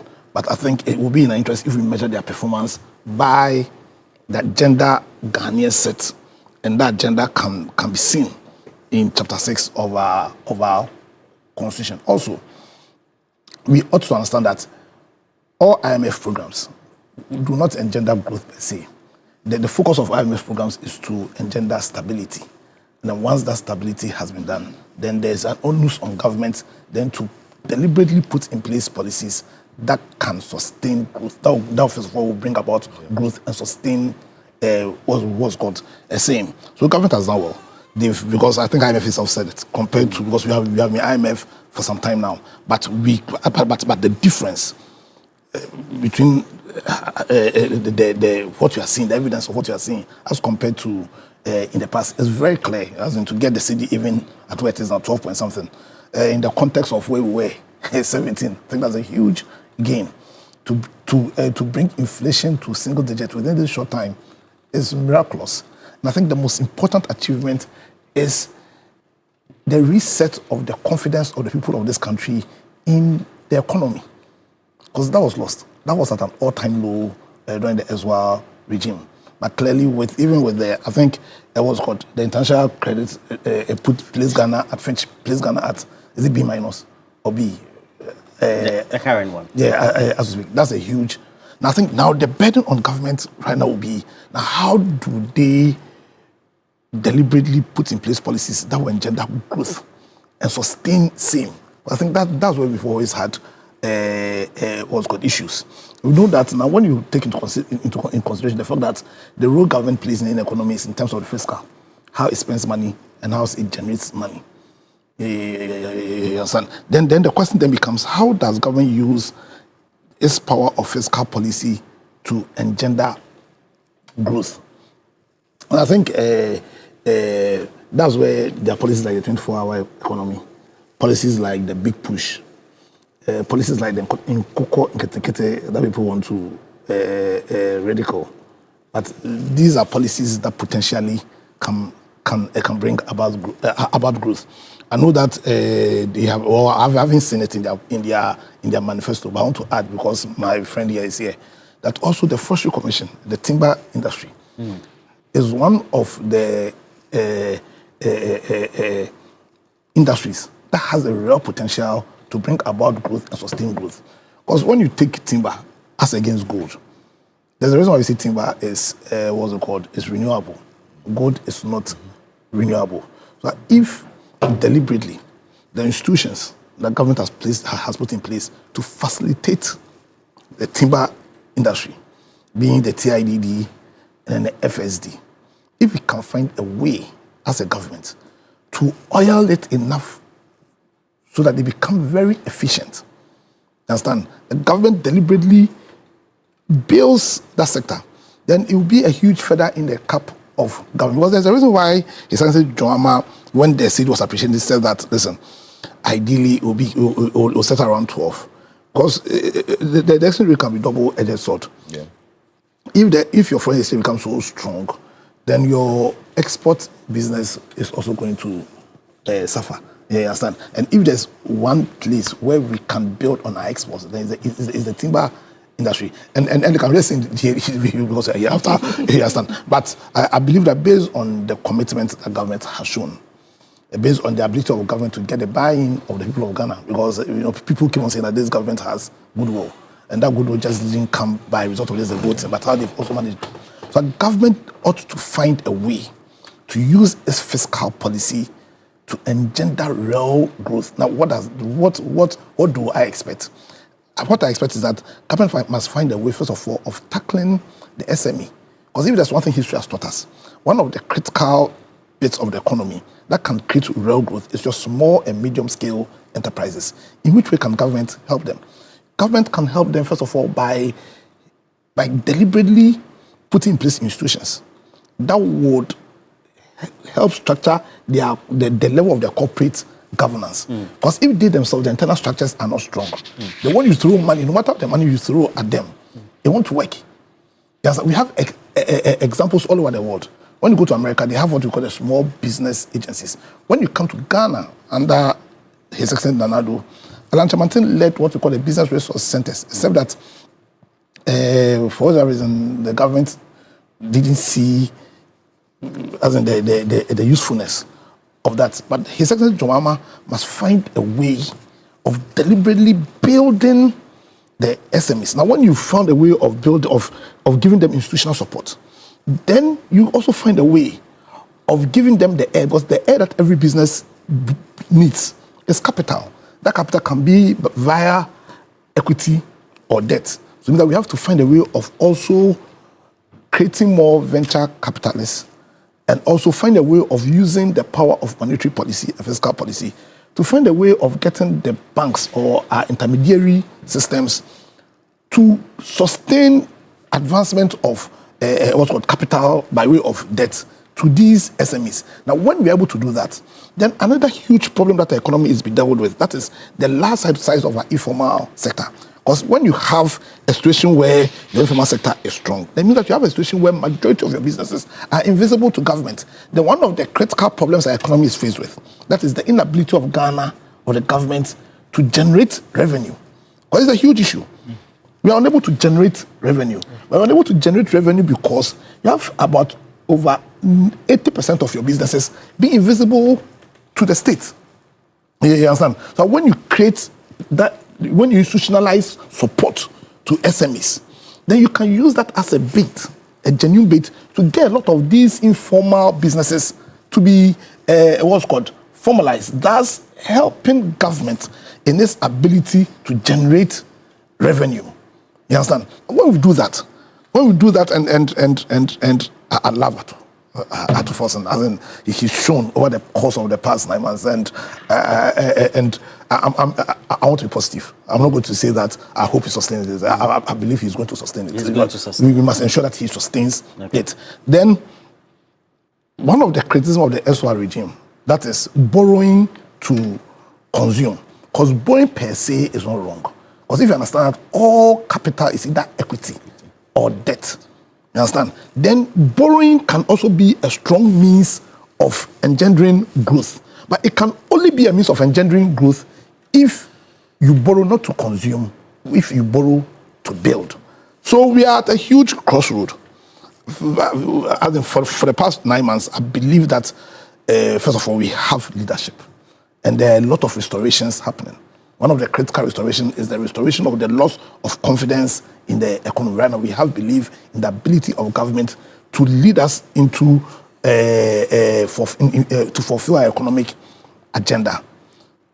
Let us find a way as a people, obviously led by government, to build on the stability we've gotten. And we can only build on that if government finds a way of using the role it plays in the economy, being fiscal policy, being monetary policy, to engender not just growth, but growth that is sustainable.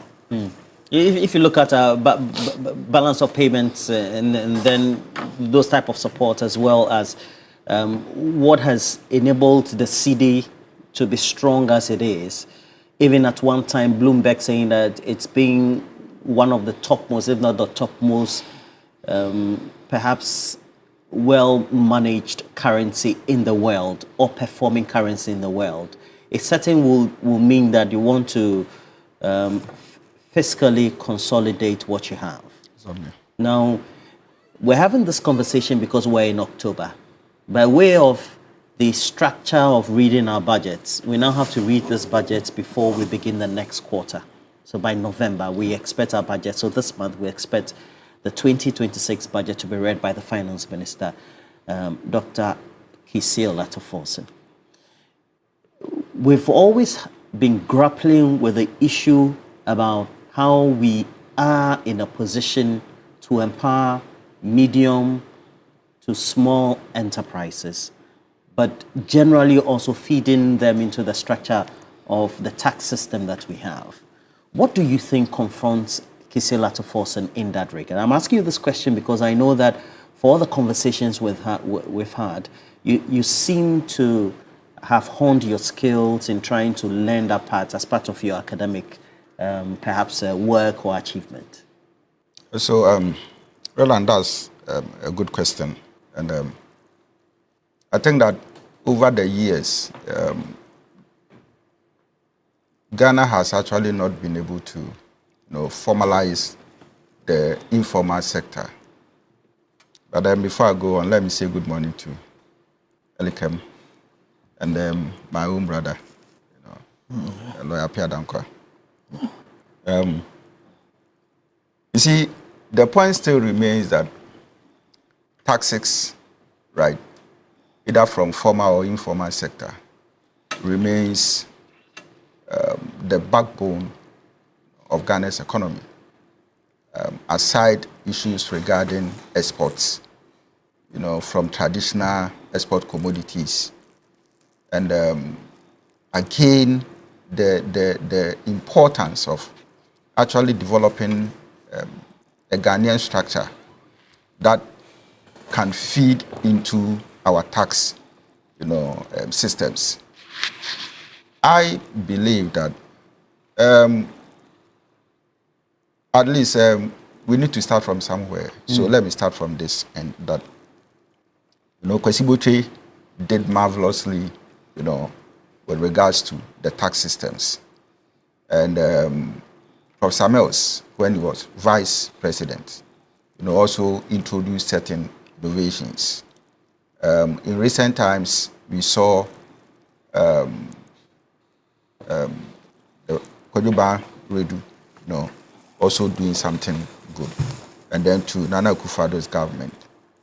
But I think that the gap still remains with regards to how government can motivate the informal sector, which is more than 60% of our economy, to roll them onto the tax system.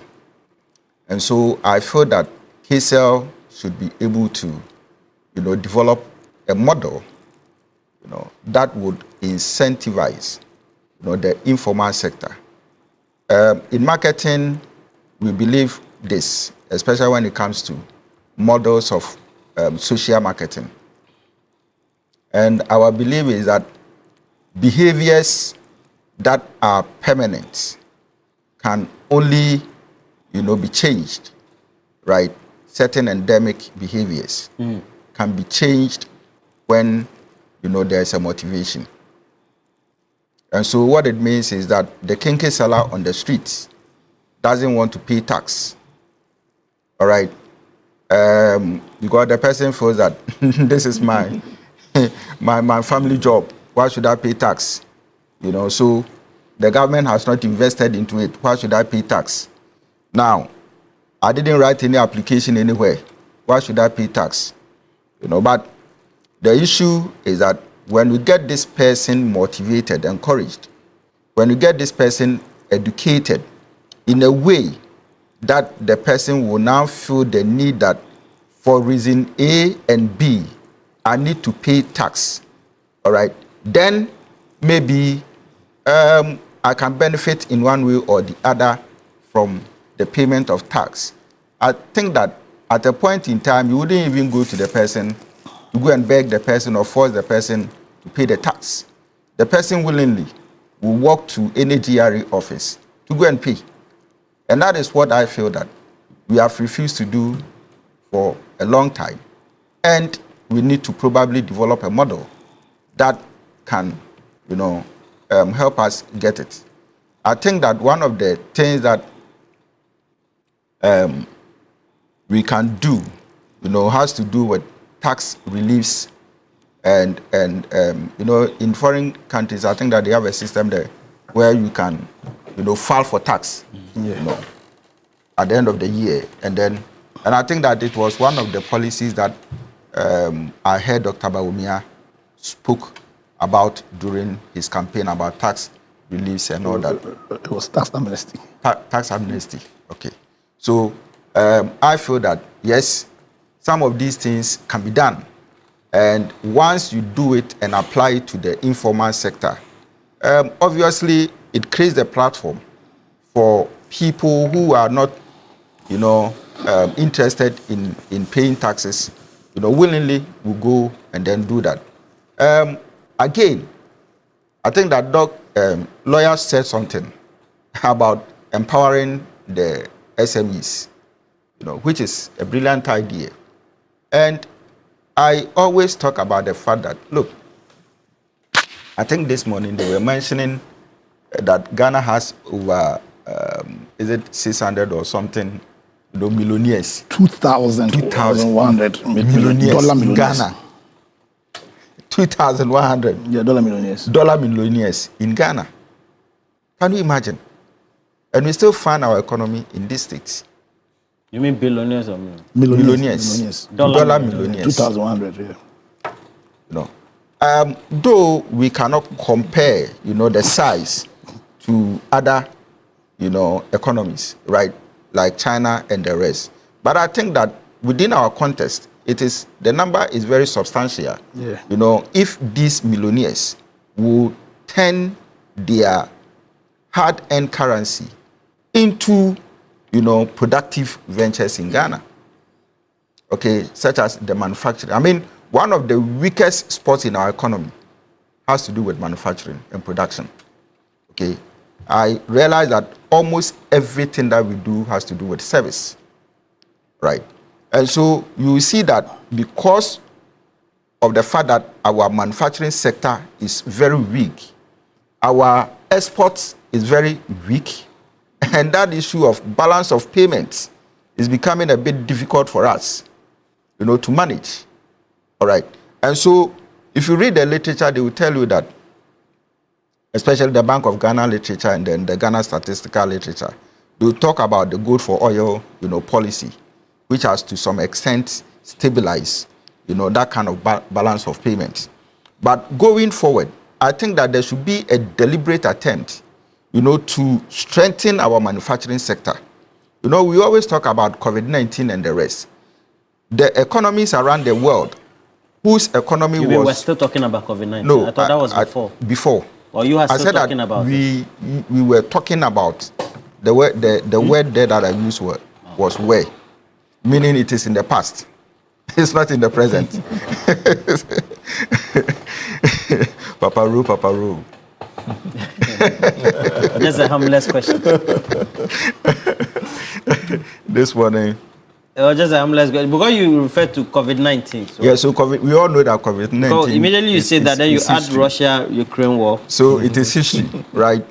Now, economies around the world which were resilient and were not so much affected by were economies built on the manufacturing sector. Germany is an example. China, where COVID-19 actually started, didn't suffer so much because of resilience built on manufacturing. Yeah. And that is the direction we need to look at. Okay, that's why I'm saying that if our millionaires, the dollar millionaires, would put or would turn their monies, their dollar, into manufacturing, factories where we can actually, identify some of the natural resources that we have, and we would invest into it. I think that it will be of help to us. Obviously, Roland, let's look at our, exports. Okay, cocoa, beans are falling. No, I'm saying that the cocoa beans, we export them. Yes. In the raw state, isn't it? Yes. What percentage are we able to process? Add value to it, and then probably export. We are not actually doing that. Now, again, when you check the Ghana Statistical Service data, the reports that came out of the data, and which they were talking about the fact that Ghana's GDP is increasing and all that. And one of the contributors has to do with the export sector, and especially value-added products. Okay. Now, that even tells you that when we are able to add value to our cocoa beans, if you're able to add value to our gold, if you're able to add value to our bauxite and all that, we will get more money than, what we are doing. And these are some of the things that can help us, strengthen, our currency, strengthen our cedi, and then, as it were, not to be too dependent or probably gain economic independence from, these Bretton Woods societies and all that. So I think that it may not be immediate, right? It may not be immediate. But I think that this current government can leave that legacy. Start and then probably look at certain areas, especially if they are talking about, the 24-hour economy and all that. Look at the amount of money that we spent, in importing, how do you call it, chicken, rice, to Ghana. Sugar. Sugar. And the question, even salt. Salt. The white salt. The iodide salt from India. The normal, exactly. Yeah. You see, and what can we do to probably develop some of these sectors? I mean, take the Avetime rice, and I hear there's one other one up north. You mean Aveime? Aveime, okay, there Aveime, and then there's one up north, something valley, all right. In Asante Achim, Central, there's another, place which, you see rice farmers around. And the question is that how do we invest, produce rice to the level that, we can save more than half of the amount of money that we use in, importing rice into this country, all right, and probably get even buffer to be able to even export, to other countries and make some money. So I think that there are so many opportunities that we can depend on as a country, all right, and probably cut some of these aids that we tend to look for, the budget support that we tend to look for, and all that. More or less, some of these things throws our sovereignty, into the hands of these Bretton Woods societies, to the extent that they now will dictate to you what you have to do with even the loan that they are giving you. And how would we live in a country where, the interest on foreign loans, is what we tend to pay, and then we leave the actual principal money, and we are not able to pay. And debt is actually consuming us. And then at the end of the day, there's one levy or the other, to go to help government to clear its debt. It means simply that over the years, governments are not really paying attention to sectors of the economy where we need. Paparo, before I land, let me make this point, and in addition to what Lawyer Pierre Dankwa said, one thing that government should again do has to do with cottage industry, cottage entrepreneurship. That falls within the SME sector, right? No, SME, in terms of definition, they are a bit above. Higher, more far higher. After SMEs, I think there's family businesses, and then exactly, yeah. So I think that if you are able to invest into rural cottage, entrepreneurship, where we can get a lot more people, within our rural areas having some kind of job to do and be making some earnings. Shea butter, in high demand in Japan. Are we taking advantage? But go to up north, and shea butter is a cottage industry. You get it?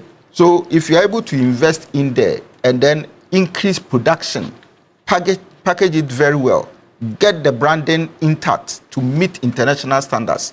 Who says you are not making money out of shea butter? What about salt? Salt. Almost every manufacturing deals with salt, including the textile industry deals with salt.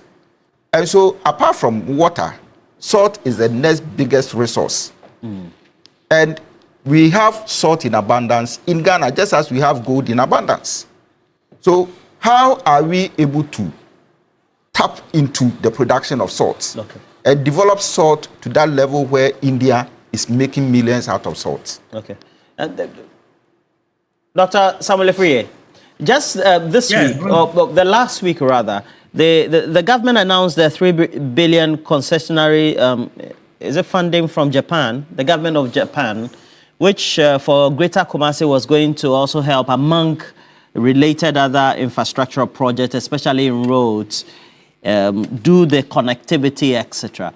Now, the question then will be, and the president has said it over and over, we're not ready to enter the international capital market yet and go and borrow at non-concessionary rates, all right?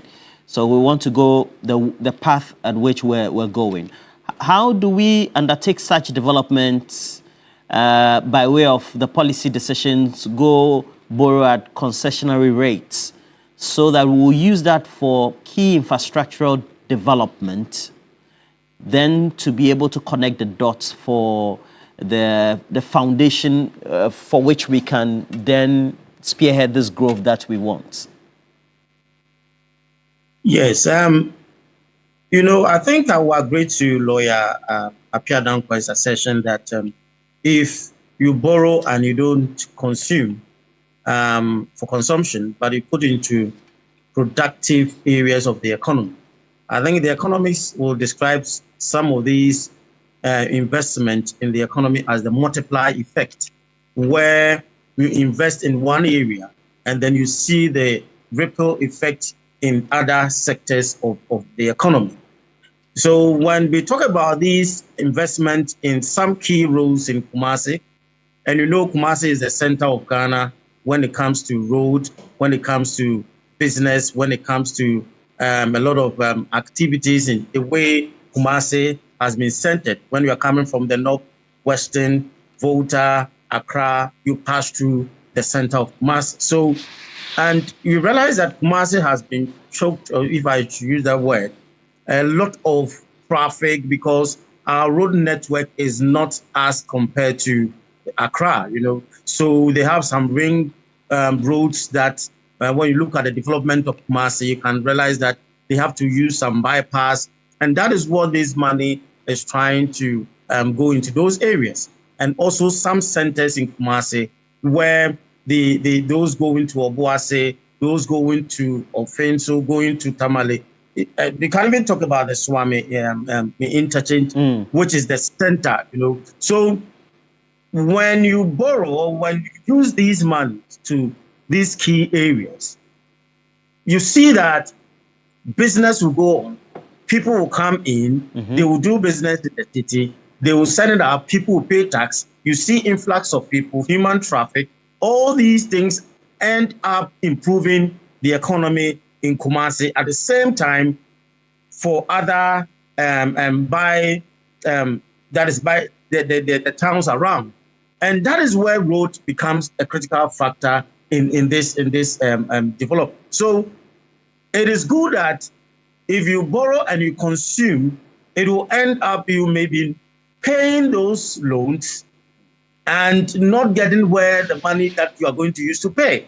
But when you invest in these areas, taxes and other things will be, you earn those monies back so that it can also repay the loan or even invest in other areas. So Kumasi, if they are able to do these, the inner city roads very well, it will change the face of Kumasi in terms of how business and other road users and other infrastructure development. It will improve a lot, and not only Kumasi. You know that it will also serve other regions, the Western region, especially. You have a lot of people coming from Western North and Western region, and also Volta from the North. You see them coming in for that business because Kumasi is a traditional business center, and if these roads are well, at least developed, it will make the city more investor, that is business friendly, hence improve the economy of the country. So Roland is good. And I believe that if the government tends to use the big push is something that will change the pace. Even you can talk about the road between Accra and Kumasi, where the president has earmarked to have an express road and for linking the Kumasi and Accra. This is, the number of people that fly on these routes. That it's not, it's an economy road, if I should say so. So road infrastructure is good, and I believe that we have to build it and build it well. Sometimes they use some of these funds and construct some of these roads and realize that some few months to come, you see these potholes and manholes on our roads.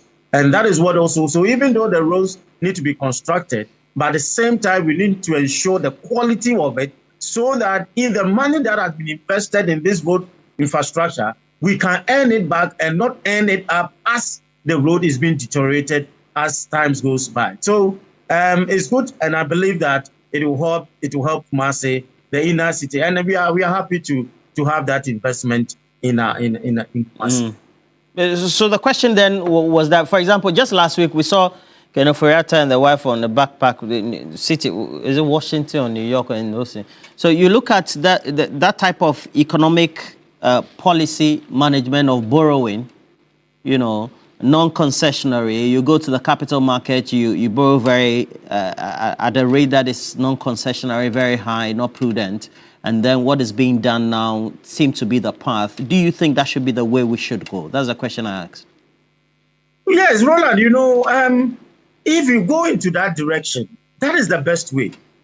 You see, management of our economy, you see, what people are being placed in these strategic positions of the country to manage. Economy is everything for every country. So you need people who are smart, who are sharp, and also think about the country in terms of our resources, how they manage them. Some people come in to exploit, some people come in to enrich themselves. If you get these people in these positions, they will tend to abuse their power and use it for their own selfish interest. So when you get people who have the country at heart, they will go in for loans or some of these strategic investment with some kind of low risk. Okay. That is what I was saying. Because if you're not careful, and so it talks about the personality, it talks about people that are involved.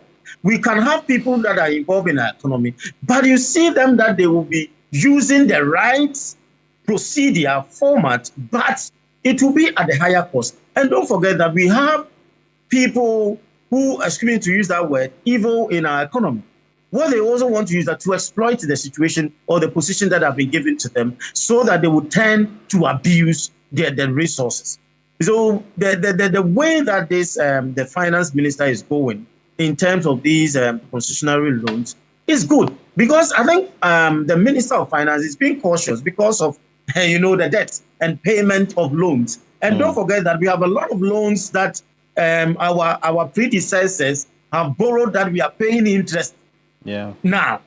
Yes. So if you're not careful and don't get people who are futuristic and think about the country, they also come in to add up about these loans, their interest, and then maybe, I don't know whether we are going to pay or the generation that need to come will be paying those kind of this loan. So it's a good step that the minister is taking, and I believe that it should go into that direction that he has begun, so that it tends to give a little bit space in the economy. I know that the minister, Atofo-Sen, will tend to do well. I know those who are close to him that are helping him to drive the economy. Then I believe that the step that he's taking is in the good direction for to avoid some of these debts. All right. We expect the budget to be read before the close of the month. The next year, what should be the expectation? Because apart from being at the Forestry Commission, you also interface with your own party people because you still hold the executive position at the national level. What's the expectation to drive the expenditure pattern in such a way that it engenders the growth that is needed? Yeah, the next phase, Roland, is to now further be able to create that space, not only for business, but also for businesses to grow.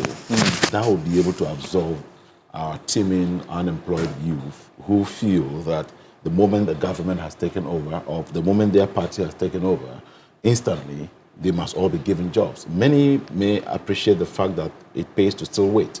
Many also will feel that, no, once my party is in power, I have worked enough and I deserve to be employed somewhere. And you agree with me that unemployment has been a major challenge for governments in the past until date. And Ghana is no exception. However, looking at how things are going and with the prudence with which the finance minister is applying his wisdom in that sector, I am so convinced that when budget is read in November, it is to create space now for a further proper launch of the government agenda. I would say that this first 9 months or first year is just a matter of settling in to properly seal the loopholes, now be well placed and now say that, okay, now I made mention of big push. We tested the ground with 1-2. Let us now roll it out on the full haul. We talked about Nkokon Kete. We talked about Ejumura. We talked about the Mahama Cares. We talked about the National Apprenticeship Program. Let us roll it out. And if you recall, not to do any politics though, but in the past when the previous administration came to power, they felt there was a bit of populism where they quickly went out to roll out the free SHS, which everybody said, look, you need to have major stakeholders engagement so that you will appreciate how to roll this out. It turned out that even people from within the government at the time, like Ken Oforiatta, I think the former President Kufuor's brother, and others, who had issues with how it was rolled out, how they felt certain schools should have been exempted from that, amongst other things. So prudence is very key, discipline is superior. And that is one thing you can attribute to the current regime, the discipline with which things are being done. And like the other panelists said, so when you are in such a position, you would agree with me that I would not have to even say much, because the very panelists you have are also saying the good things that they see, which is testimony of the good things happening to us. So when it comes to what to be expecting of this government, it is better things we should expect.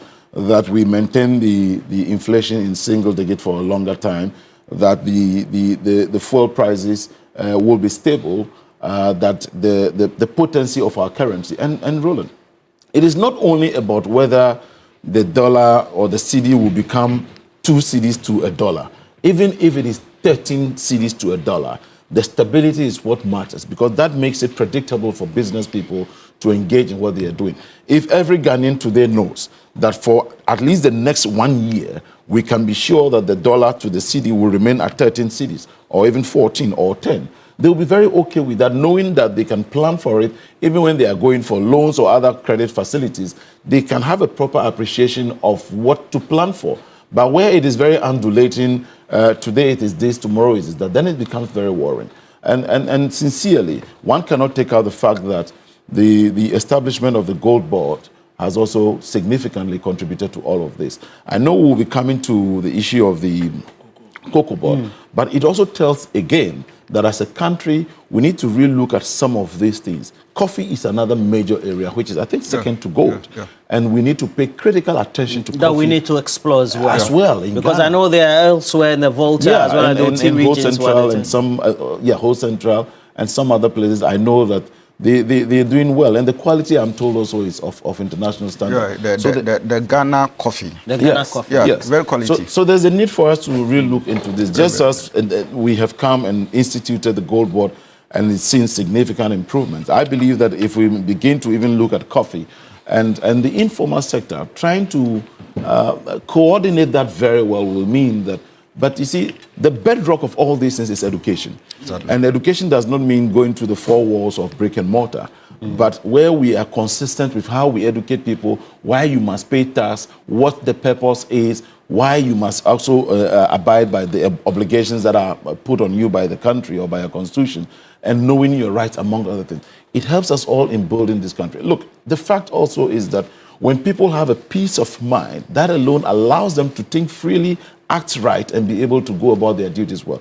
Currently, in the past 9 months, you would agree with me further that the Ghanaian feels a bit safer, feels comforted, and also feels that, well, I can now go out there to do business, knowing that I will not be victimized, I will not be chased after, I don't need to bear a certain name, I don't need to come from a certain tribe, amongst other things that were very prevalent in the previous regime, in the past, which actually were militating against progress in terms of our growth and the economic credentials that need to be.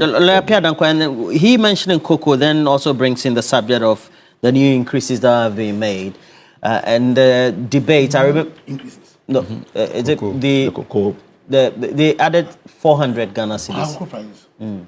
So because there's a whole debate about when it comes to Human Development Index, the standard of living, the purchasing power, relative to how stable the currency is in relation to its major trading ones, because having effect on what you consume daily. How do we put that into context? That, well, additional money has been added to a bag of cocoa, for example, but at the end of the day also, you need to make sure that while the currency has just depreciated a bit, the stability is needed. And the argument also could be made for the cocoa farmer that the purchasing power is better than it was before. It's a very nuanced conversation. Well, I have a very different view. I think I said here, on how our whole cocoa industry has been. I feel that the cocoa sector needs to be deregulated. Deregulated? It needs to be deregulated. We no more need a board to it needs to have a central... to have a system where it's just the state buying the cocoa and the state then gives them their price. So for me, the debate, the conversation isn't even about whether in the past they were paying lower rates. Well, I think that's a matter of fact. You understand? We can't have it. It's a matter of fact. Whichever way you all look at it, there has been an increment in terms of the nominal value and also in terms of the value itself. There has been an increase. But I think that's, in my view, that's the least of our problems.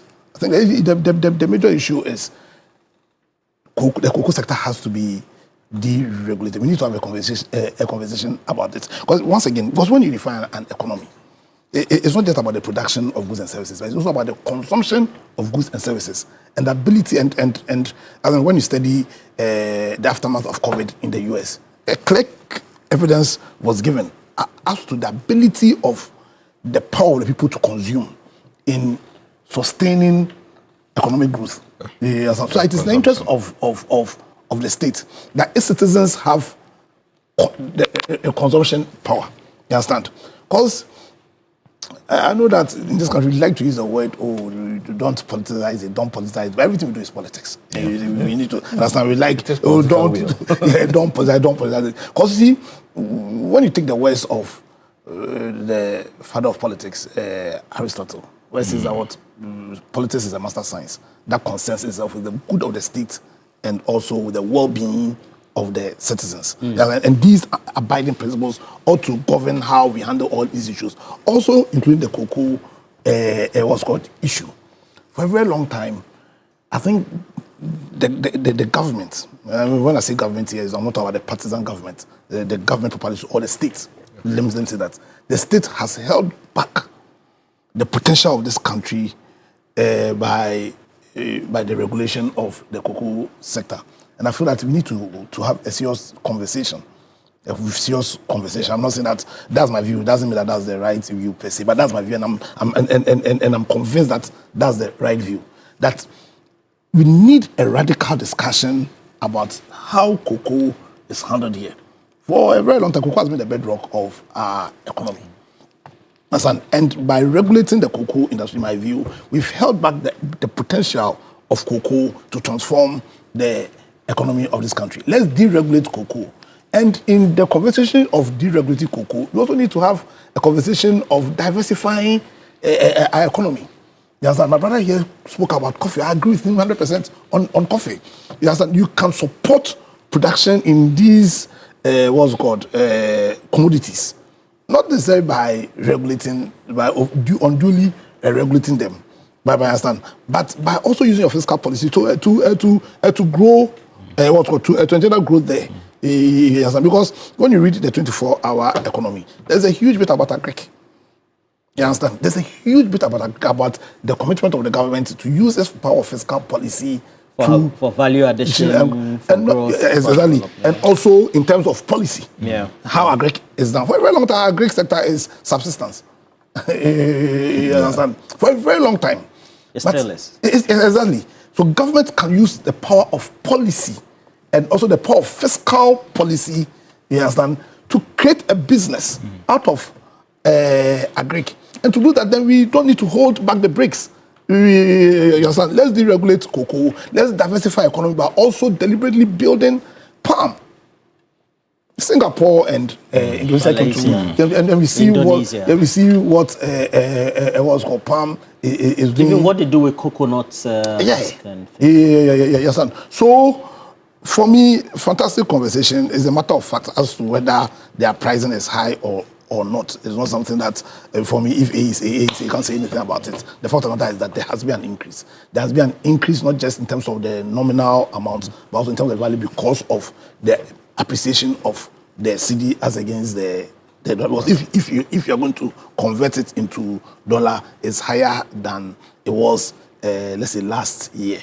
But having said, for me, that is the smaller problem of the conversation. And that big problem is how Galamsey is destroying productivity in the cocoa sector. We need to have those conversations. Frank conversations. Yeah, honest conversation, because like I'm saying, for me, when you take politics, sometimes we are too interested in the partisan side of the politics.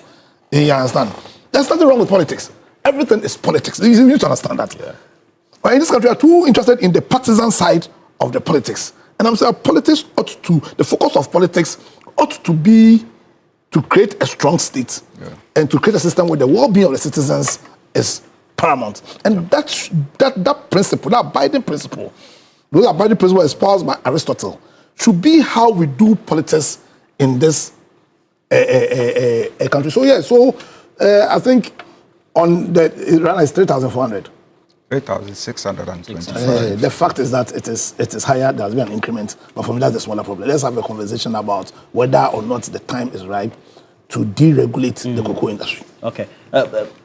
Subuahin, Galamsey is a big issue. The cocoa farmers, the families of the cocoa farmers, the owners of the cocoa lands are making a decision, and it's an economic decision whether to give their lands out to be legally mined. Of course, has a resultant trickle effect on the environment, Galamsey, etc. But it's also at the detriment of the production levels of cocoa, irrespective of how much you're giving them. Is there a conversation we need to have? Yes, I think I agree with lawyer, perfectly. And you see, the issue is that when you compare the gains from Galamsey into the gains of a cocoa farmer. On a personal level. On personal level, one-to-one level. Obviously, I mean, Elike who agree with me that, no politician, your salary will not go anywhere near what the Galamsey will get. Yeah. I mean, teachers and lecturers will be worse. Oh, you understand? Yeah. So what it means is that we cannot compare, the revenue from cocoa to that of Galamsey.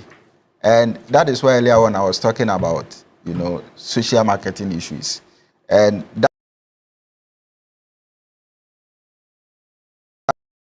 tells you that, look, on any day, when a farmer is given an offer by a Galamsey, a cocoa farmer, and you look at the amount of money that person will mention, obviously you go for that trade. But you see, that is where the increment, becomes important. Now, when you increase it and the person feels that with this acre of cocoa farm that I have, if I'm able to get X amount of money, every year, and I'm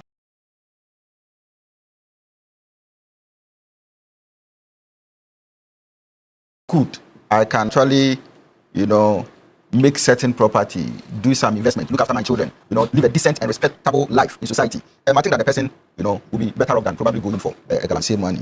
But when it gets to the point that, look, what I'm getting is not enough to even pay, my ward's school fees, cater for my children, I'm losing respect in my community. Obviously, a person in his rational senses, will go for that money and begin. I mean, there were tapes to that effect, around BBNE, when somebody boldly faced the cameras and said that for all my 70 years of living on this planet, what Galamsey is giving me is more than. You understand? And so, you see, the issue is very straightforward.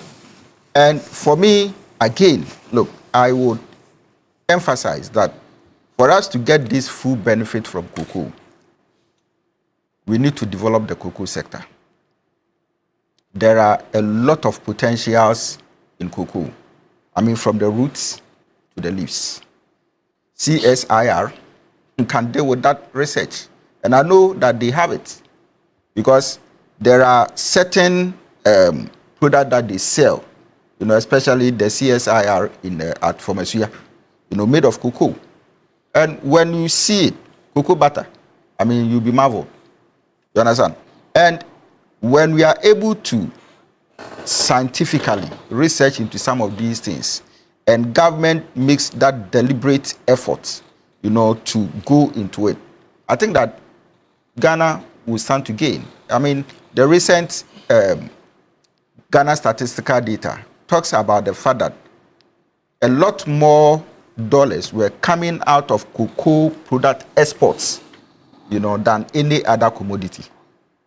You understand? So things like cocoa butter, wine extracted from cocoa and all that, we're making gains and supporting our foreign exchange revenue. And so why can't we get into some of these things and probably, give the cocoa farmer more value than just go and sell cocoa beans and probably pride ourselves with the fact that we have increased it by this XY amount and that is it. No, I think that there is something we can do. And again, I agree with lawyer when he says that we should deregulate the cocoa sector. Once we do that and other investors come in and they explore other opportunities, it means that even if your cocoa tree is dying, you can sell that cocoa tree just like the palm tree. I mean, when the palm tree is not bearing fruit any longer, that is where we get the applications and the sefufu and stuff from. Dr. Efriye. So the president met the CSOs, and we know that the farmers are making a decision whether to continue farming their cocoa or cutting down the trees for galamsey. Quickly, what would you say? Roland, you know, the president's strategy for handling galamsey will seriously having an effect on the cocoa. The president of Cocoa Producers Association made a statement that from 5 years to 10 years, if galamsey is not handled well, it will affect cocoa production, or it will collapse the cocoa industry. It behoves on us that I agree to what Dr. Tutu and lawyer Pierre is saying, that we need to deregulate. That is why Côte d'Ivoire is having a higher price. Because for them, the government is not supporting them in certain areas of, like as we do in our part, that is in our country. So it makes the government always trying to have a little bit of prices that are lower.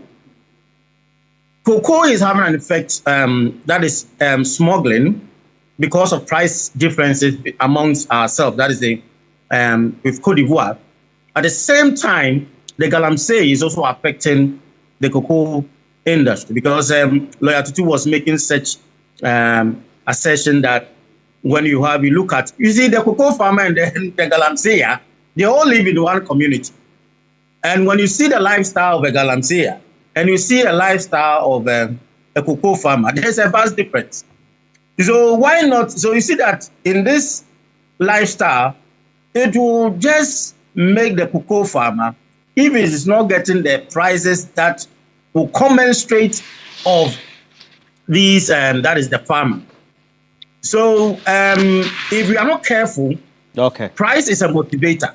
Yeah. If you are able to give them higher prices, it will motivate them so that they will not sell their land. And you know, these galamseyers, when they come from your land, the money is ready. So the cocoa farmer will check, you know, for the year, if I will get 100,000, and the cocoa farmer will say that, well, that the galamsey will say, I'm giving you 300,000, 400,000. The cash is with the man. And you look at the struggle that the cocoa farmer will go through before coming out with the bean, and at the same time, the prices that he will get. So the cocoa board need a reset. At the same time, it's a disgrace to our nation, for our leaders, for our inability to exploit the advantages of cocoa. There are a lot of byproducts from cocoa. The value chain of cocoa has not been used from all these while when Fernando Pope brought this to Ghana. And I'm so saddened that if you can equate it with Malaysia, who came for our what is Abe, right? The palm nut. And look at what they have been using. But all the young choir, there are a lot of things that we can use.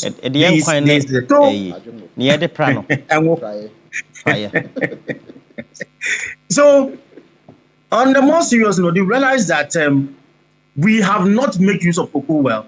Yeah. And the value chain, up to now, we cannot boast on as a country to have a manufacturing setup that can produce cocoa. And even we Ghanaians, we have a difficulty of even buying cocoa to enjoy. All right. And I believe that the president should help these cocoa farmers. He did a research. Yeah. A research. So despite the research ongoing, the research also needs to happen in the cocoa sector, you say. Okay, so if you have to rate the government on the management of the economy so far, 0 to 10, what would it be? 0 to 10. Oh, as an examiner, I'll give 7. 7 over 10. All right. And then what about you? 10 over 10. I will give an 8 for President Mahama, knowing that there's a lot of room for improvement. Okay. So 7 over 10, 8 over 10. Mm-hmm. So the previous government 1 over 10, and this one 5 over 10. Okay. So the previous government 1 over 10. This one is 5 over 10. Yeah, 5 over 10. Yeah. So for Galamsey. No, I'm not rating Galamsey. No, but there's always a reason. No, you do the rating and then you give me the 6. reason why. 6 over 10. Yeah. But because of Galamsey. Because of Galamsey. Otherwise, you would have done. I would have done 8. Okay. 6 over 10, 5 over 10. And I'm sure Galamsey also comes into you. No. Because no. Because the reason I'm saying 5 over 10 is because they've started. Okay. It's a marathon. Yeah. It's not a sprint. No, it's too early. It's too early in the day. Prince Nane Ayok and the rest have seen yours. Prince Nane Ayok says 8 over 10 for the economy. And Prince Nane Ayok, wishing you all the best for the day. And this one is coming from Frank Ramsey Latte, who says that we need to grow 90% of what we eat, and then the agro businesses will naturally grow. He also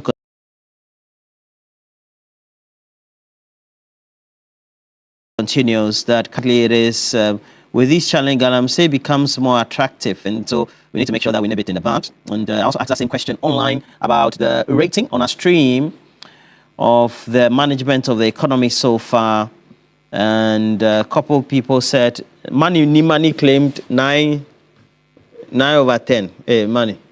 Manuel Dixon says 8 over 10, and I have 7 from Desiree Marvin, and then, of course, so we have others. Samuel Kate says 7 over 10 as well. Thank you all for your messages. Thank you also. You never got me to talk on the cocoa. Oh, because of the time. Because of the time. Well, I just wish to stress that the government is doing its best. And secondly, what the increment could have been better. But for the fact that the previous regime had actually sold or taken money for 330,000, which was at the price of 2,600, that it never delivered. And so the current dispensation has to try to meet that at such price that was given. And I must commend Dr. Randy Abe and his team for what they are doing so far. And you see, we and them are all related, as many have also said. The Galamsey menace is one that we cannot run away from. But this government is taking steps to make sure that we confront this head on. If I can just take a minute to do this quickly. In the past, there was issuance of licenses at the time that there was a ban. And at the same time, that was one of the times when our gold export went to its highest. It tells you that work wasn't going on well. So President Mahama, upon assumption of office, made it clear from the first day that, look, we shall not issue any new licenses. This is to allow him to assess properly. Then further, the 9 red zones that were identified as the forest zones that were taken over by these criminals were repossessed by government. The sector minister has also kicked in motion a letter to the Attorney General to repeal the LI 2462. The Attorney General made us know on Friday that on 14th of October, when Parliament resumes, that will be one of the first documents to be put before the House. Then also is a declaration of our water bodies and forest zones as security zones. What it means is that you have no business getting closer to any of these places. You must have good enough reason. And without that, so this tells we're doing very well in terms of fighting this. And the last icing on the cake is the introduction of the NIMOS, National Anti-Illegal Mining Operations Secretariat, headed by Colonel Dominic Boa.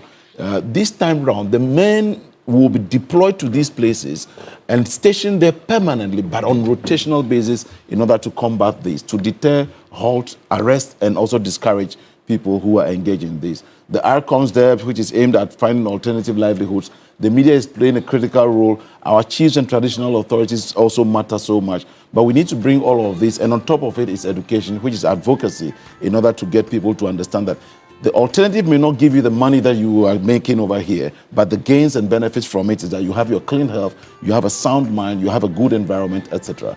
And that is very key for us to make mention of. Well, thank you very much, Elikem Kotoko there, and then lawyer Pia Dankwa also passing through the studios, and then Dr. Bernard Tutubuahi as well. But we also have to say we're grateful all of you joining us this morning. A couple of messages also already coming through. But please, if you want to look smart and fashionable, visit Ine Wudin Boutique nationwide, and you have to do that today because Wudin is offering an amazing collection of authentic African fabrics, all ready to wear, all coming in beautiful designs and colors for both men and women. Now with Wudin, you can get creative and you can also remain versatile with your design. So be confident and also show off how truly African you are in Wudin. So go to any Wudin boutique near you today. You also, when you get there, get to choose from their variety of trendy products, all to complement your unique style. Follow them across social media. Go search for Wudin Fashion. All right, we're taking a break. We'll be right back.